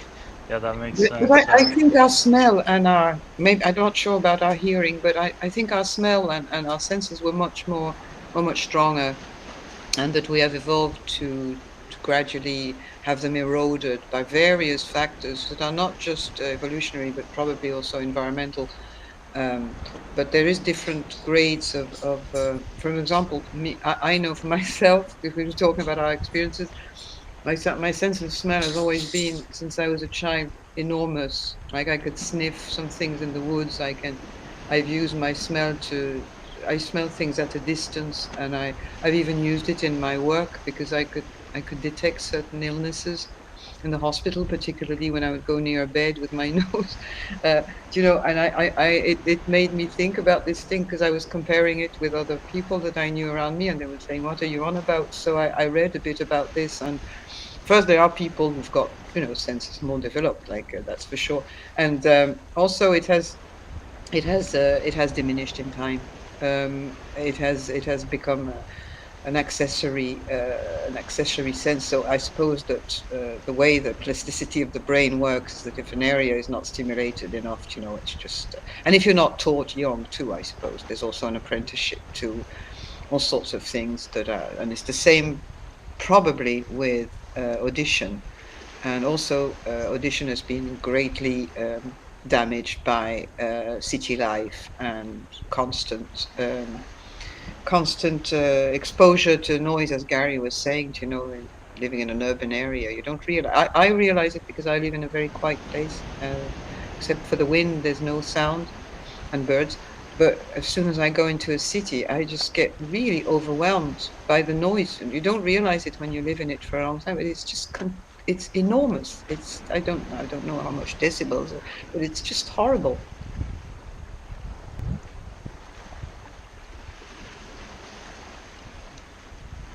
Yeah, so it's one of those things, I can't remember what part of like evolutionary science it is, but it's like that thing where if you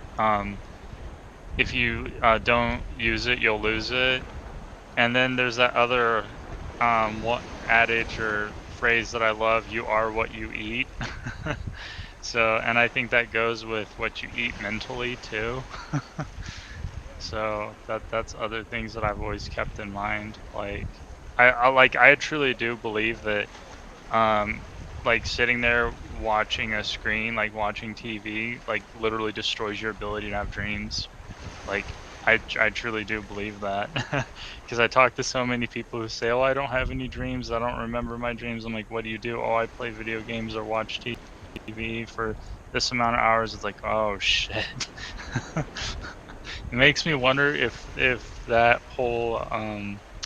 that whole conspiracy with like television and screens and stuff was like deliberately stopping the slaves, the oppressed workers from having dreams, instead fill their heads full of ad slogans and pop culture. I think it's beyond dreams, DB. I think it's imagination really that they destroy. Oh Um, yeah, absolutely. Yeah. yeah, dreams. It's a very personal thing. I think a study of dreams is, and dreams is part of us, and dreams is there even if you don't remember them. If you measure somebody asleep, you see that he is dreaming actually, and probably doesn't remember them. And not remembering could be caused by external factors too, and distraction. But it's the imagination.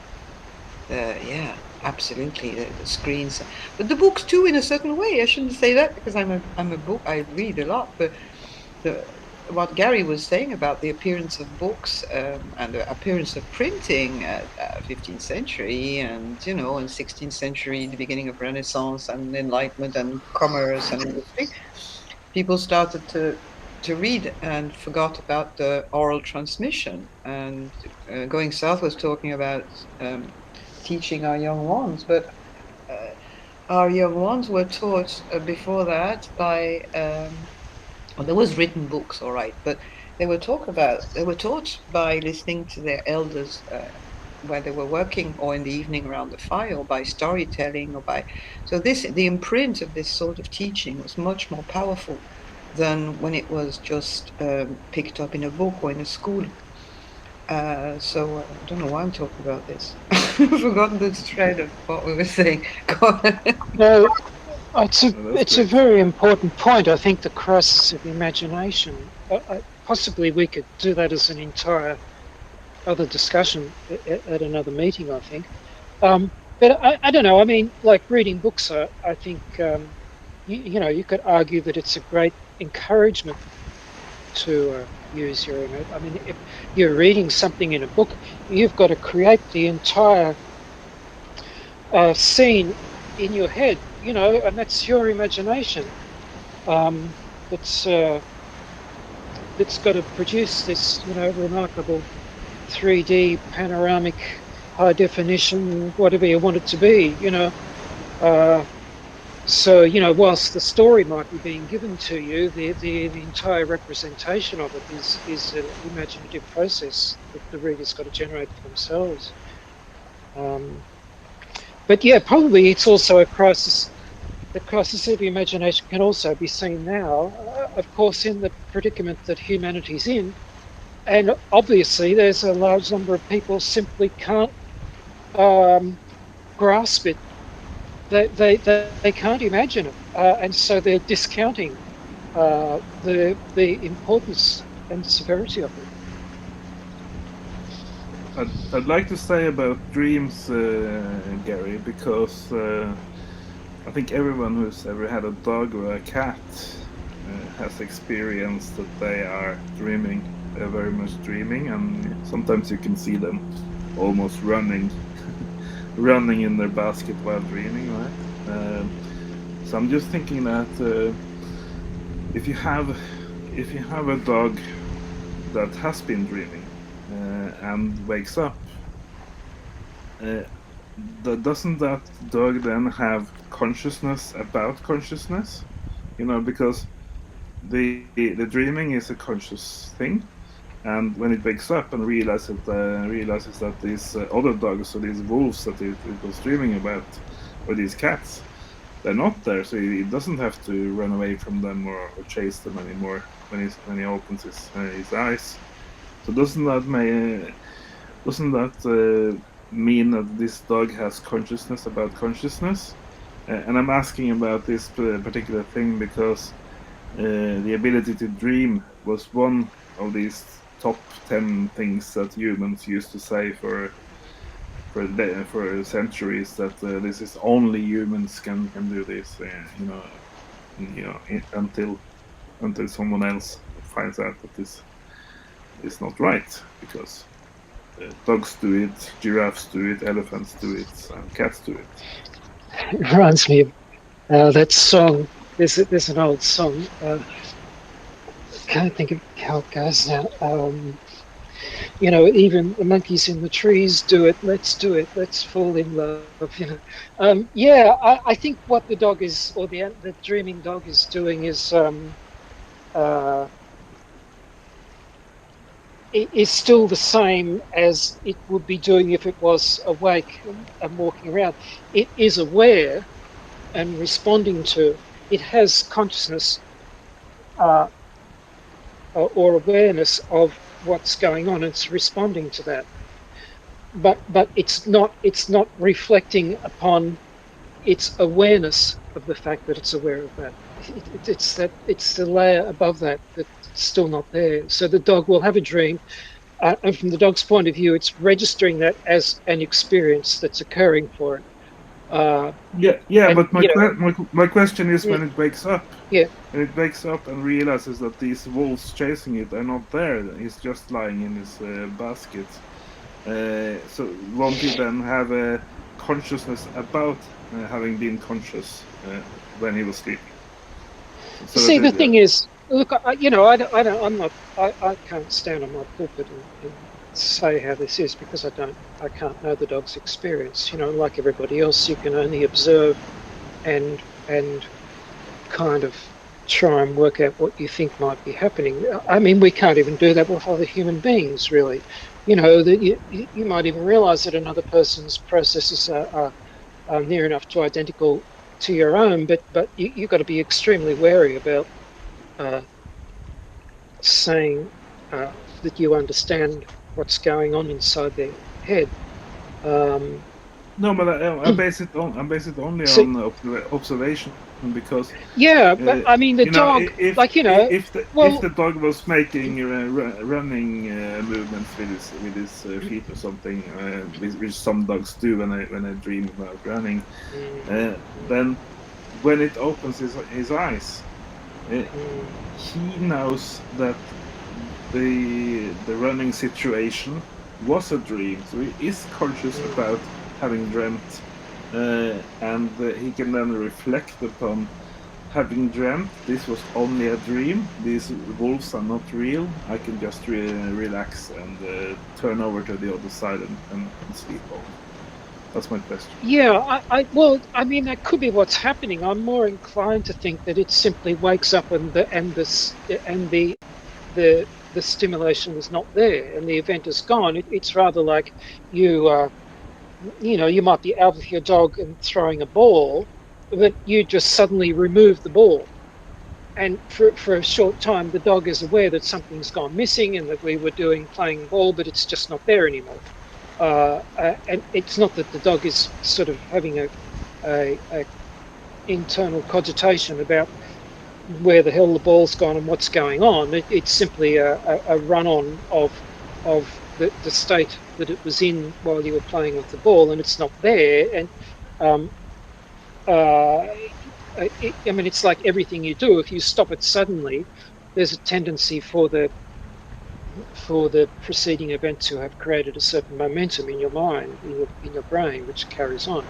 But I don't know if that is the same thing as the dog thinking that I was having a dream and it's not there anymore. It could just be a kind of a mental a few moments of mental momentum that kept operating, even though the stimulus was removed. I mean, I can't. Um, I'm quite happy to admit I can't uh, s- substantiate my. I'm not trying to prove my position or anything. It's quite possible that what you're saying is every bit as valid Well, observation. I can sort of give an observation because I have a dog too. My impression of what's going on in a dog psyche is they're geared toward the immediate.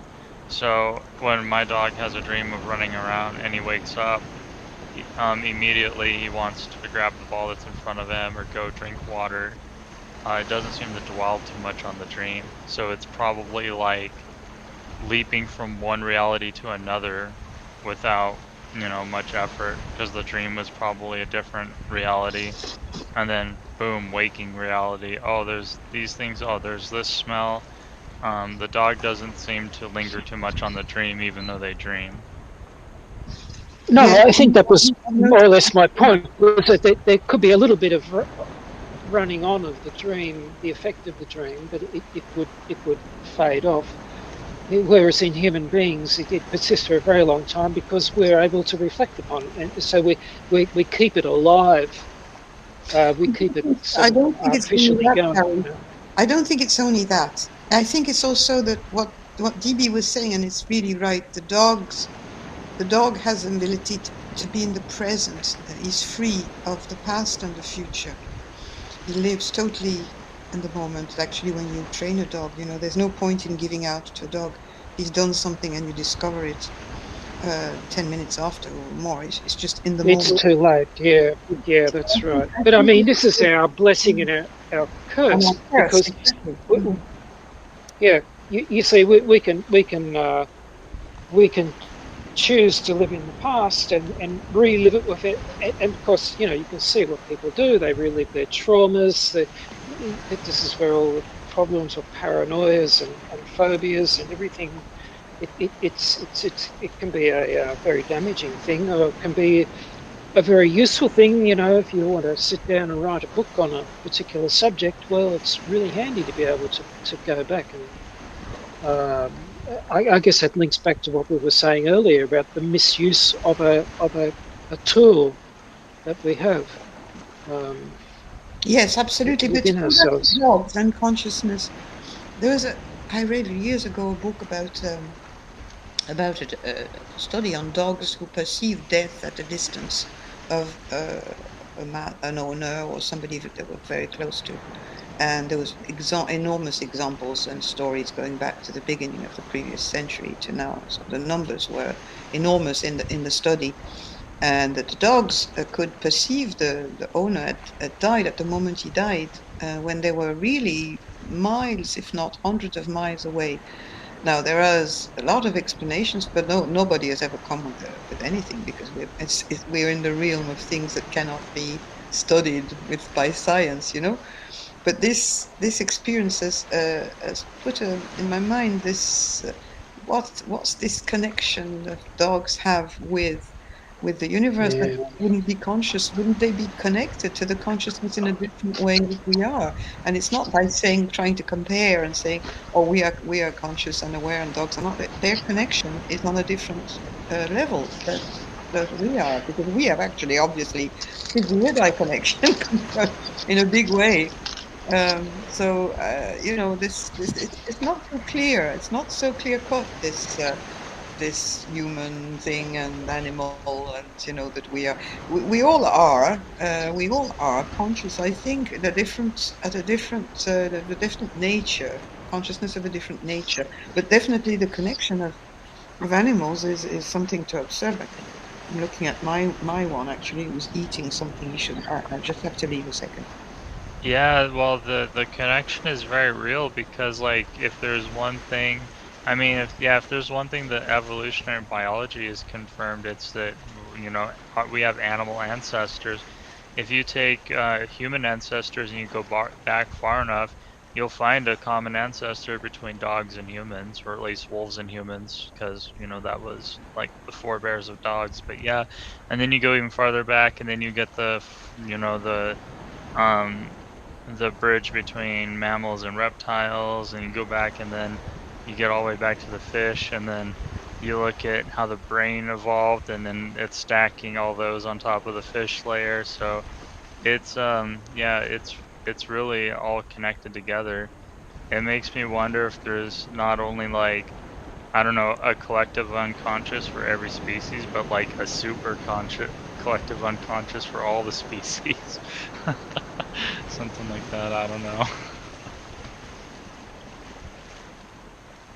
yeah. I just wanted to mention, Sophie, what she was saying a minute ago is I think it was Rupert Sheldrake. It has done some experiments with. She was talking about, if a animal's owner dies and the dog uh, becomes aware of it, and I think Rupert did experiments with uh, uh, dogs expecting their owners to arrive home, and that he conducted various uh, variations of this experiment of having the owner arrive home unexpectedly, and the dog might have been alone, but they kept the camera on the dog all of the time to see if they could determine any change in its behaviour and all the rest of it. And I think what I was listening to was fairly preliminary, but it seemed that what he was observing fairly consistently was that pretty near every time, if the owner was about to arrive home unexpectedly and the animal was kept strictly isolated from any physical cues, possible reasons to expect, that they did actually know that they did actually know that the owner was on the way home and was going to arrive. So it's just sort of a little bit of a connection back to what Sophie was saying. And of course, I think possibly human beings could do pretty good at a thing like that too, but uh, I think we're occupied with a lot of busyness and clutter and chatter in our heads all the time. It probably blocks our sensitivity to that kind of thing. And maybe you could argue that people who are good at keeping quiet internally might also be good at extrasensory, so-called extrasensory abilities. Yeah, it's all the same thing about synchronicities and stuff. When you're able to connect and to be quiet enough, you probably do pick up things. And I have in my life felt things at certain times, and I never told anybody because I thought they'd lock me into a mental asylum. But I know from experience that I have felt and sensed death or other things at a distance. So I'm totally accepted that the dogs have this real direct line with the whole thing, and other animals probably, maybe plants do, and probably do, trees and all sorts of other creatures, and that we don't even know about. Maybe rocks, maybe water. Who knows? Yeah, I remember. I can't remember though how long ago this Extinctionati talk was, but I remember when we were all talking about the how like the brain layer stacks, and then Hugh was talking about how fish are basically psychic in terms of their sensual abilities, and he said that the more these layers start stacking, the more that ability gets kind of dimmed down. And then you get to the alien cortex, and it's like the least sensitive to those things out of all of the brain layers. Yeah. Well, I think he mentioned it's about the lost connections between the different layers. And I think if my memory is good, and that there was, yes, this abilities that were repressed by some other connections that were made, and other inhibitions that the upper layers are operating. And that goes back to the realm of facing the alien cortex and defeating it or mastering it, or whatever term you want to use in the line of what he talks about, I think. But these abilities are there. Maybe they are dormant because they come out in flashes, and some people who know suddenly something, they don't understand where it's coming from. Sometimes we say, "Where's this coming from?" Like, and that is when there's a lapse of the alien cortex suddenly, and something comes out, and that's where truth is very often. Or our connection anyway with nature is there, and obliterated by the inhibition of the left cortical area. Yeah, it's when it's not lording over everything else, magic can happen. Yeah, for sure. But do you remember the video when Hugh was talking about when people get drunk? What happens? The lessening of the alien cortex then, and people get all huggy, and they start to become my body, and then they start to be also more sexual and more everything, and because you can see, of course, I'm not advocating that we should be drunk all the time, but what I mean is that it's a kind of an experiment to show you how much the grip of the alien cortex can be lessened under certain influences. Oh yeah, that kind of reminds me of a joke I've been telling friends on other friends on Discord. Um, so you all know bonobos, right? Like Hugh talked about bonobos. I found this like funny video that talked about, yeah, they pretty much just eat fruit and have sex all day. I'm like, that's perfect. Instead of communism, we can do communism, and we can call our ideology bonoboism. Actually, that's funny. But you know that there is a plant, I think it's in Southeast Asia.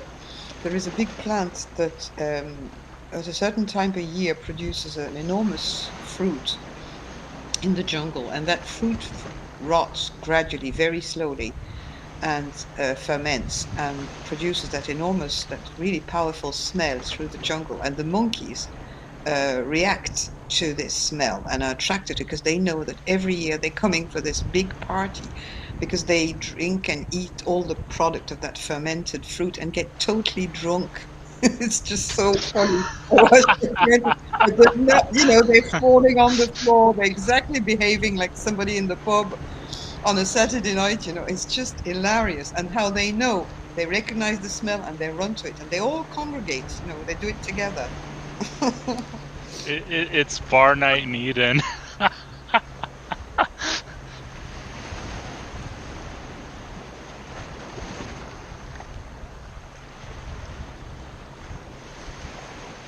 Yeah. I mean, just what you were saying earlier, Sophie, about those abilities.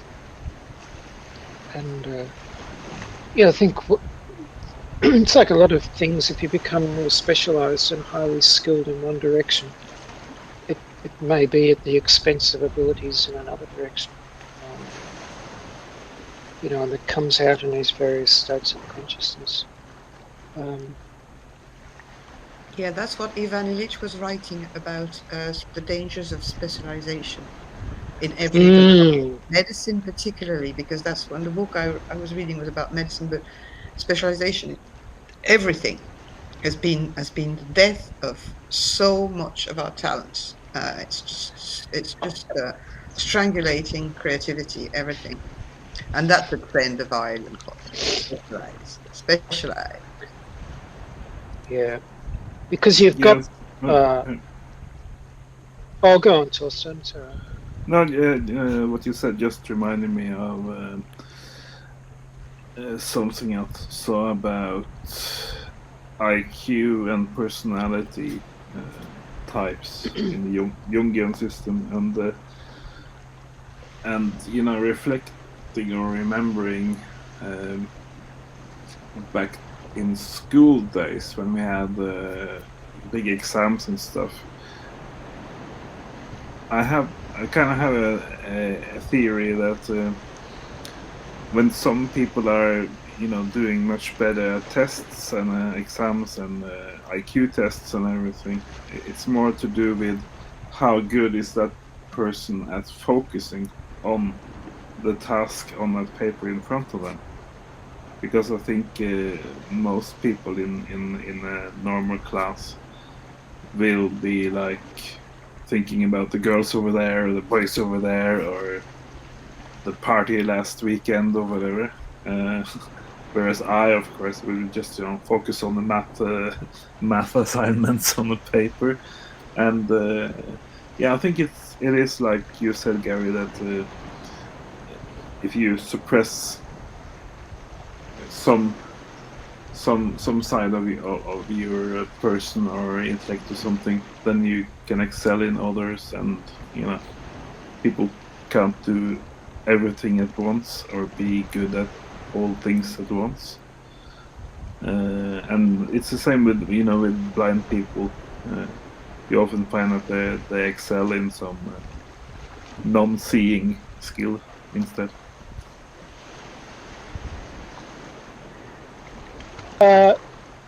There's. I was also thinking about it from the other end, which is the kind of loss of people with a general understanding.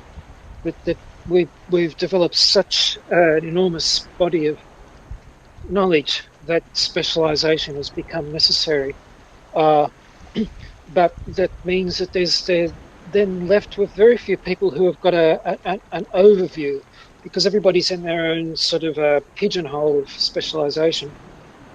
And you can see that in the development of thought, probably since the time of around the 1600s, where a lot of those people who famous names like Newton and for instance, who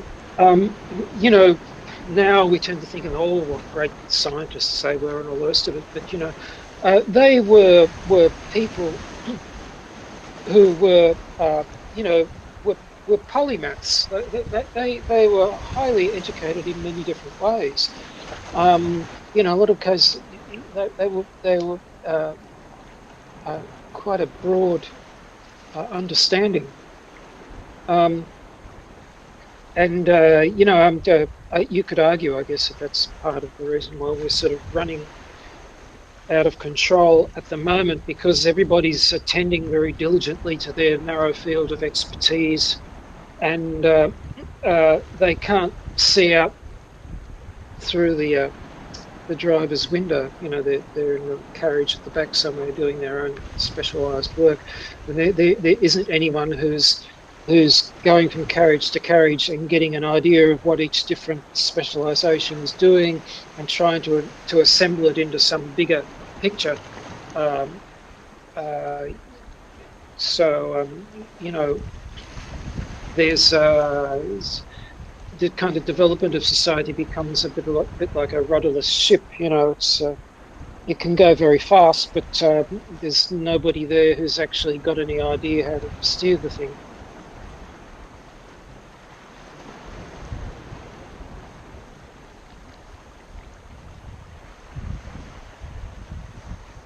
What do you think about wrapping up?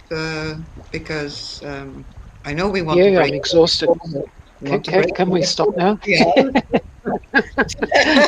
And we will certainly, I'm sure, because this has been a really nice meeting again, and it's so nice to be able to be together like this once a week with people who are like we all are insane because that brings back memories. But Torstein, you're not gonna write a beautiful equation if you're snoring. It's the I was just gonna say about Newton that, but he didn't have a girlfriend, and so didn't Nietzsche. So I think both of those guys were virgins, maybe polymaths, but also virgins. Well, I don't know. I think Nietzsche was a little bit worse than that. I think he was an incel. At least that's the kind of attitude I get from some of his writing about women. But yeah. Look, well, that's another interesting discussion too. I'm sure Lord Hugh could have done a lot with that. But I mean, in a lot in the a lot of the mystical traditions, of course, there's a lot of emphasis on the use of the sexual energies for spiritual, what's the word? Elevation or the sexual energies and the spiritual energies were considered to be closely related things. I mean, I don't know, it might be simplistic to argue that great minds like the ones you were just referring to may not have been so great if they had expended their energies in other ways. Well, I know. witches in Europe, they never married, and they sometimes had sex, sometimes had a child, rarely, and they usually brought it up with another witch, and they usually lived sometimes with another witch or another woman, but they never had a regular relationship with a man or in a house. They said that it was because for their powers to unfold, they shouldn't be, well, they wouldn't be involved in some regular either sexual or emotional activity with a male. So I think I remember Lord Hugh was also talking about that when in the realm of meditation and attaining enlightenment, that there was a lot of celibacy going on there, sort of saving on the Kundalini kind of thing. I don't know if you remember that. Um, well, I mean, I think, yeah, I mean, I think this too is what lies behind the remnants of that still linger in religions like Roman Catholicism and some of the other ones where there's a vow of celibacy, or it's really chastity as well, I guess. I mean, people conflate the two words, but um, that I don't think they've got a clue why they have that necessity for that vow now. That it's obviously, I think, a remnant, a leftover of a much earlier pagan, probably, understandings of human energetic systems, which transferred into the more recent religions, and then that they don't actually understand why they've ended up with it, but they've made up all sorts of reasons, of course. And so it still lingers. It's this kind of appendage of a distant understanding that's now been lost. So we probably should we end now, otherwise we'll never get away here. Doesn't India have a third gender for these monk types? I'm not sure. Yes, just celibacy is not being married, and chastity is not engaging in sexual activity. As far as I know, that's the distinction between the two of them. But people get them confused. So yeah, will we have half a minute of silence? Has anyone else got something to say? Oh, I better not, or it'll go on for another 20 minutes. All right, so we'll just start now.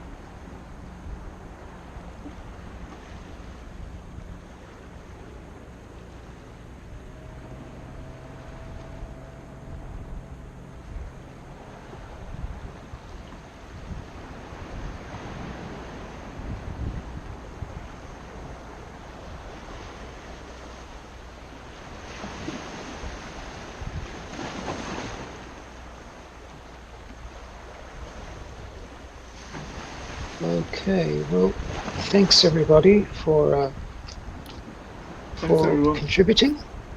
Yep, and we'll look forward to the next exciting episode. I guess. Yes, yeah, and that's George. George on Wednesday, actually, if you can be there. It's Wednesday. Can we try to bring some smells in next episode? Well, I mean, some examples, and just use our imaginations, which is something we wanted to exercise too. So yeah. Yeah, we could bring like incense and peaches and stuff.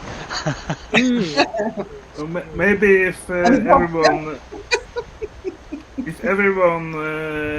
not uses the shower for a week, then we could see if we could notice on the next stream.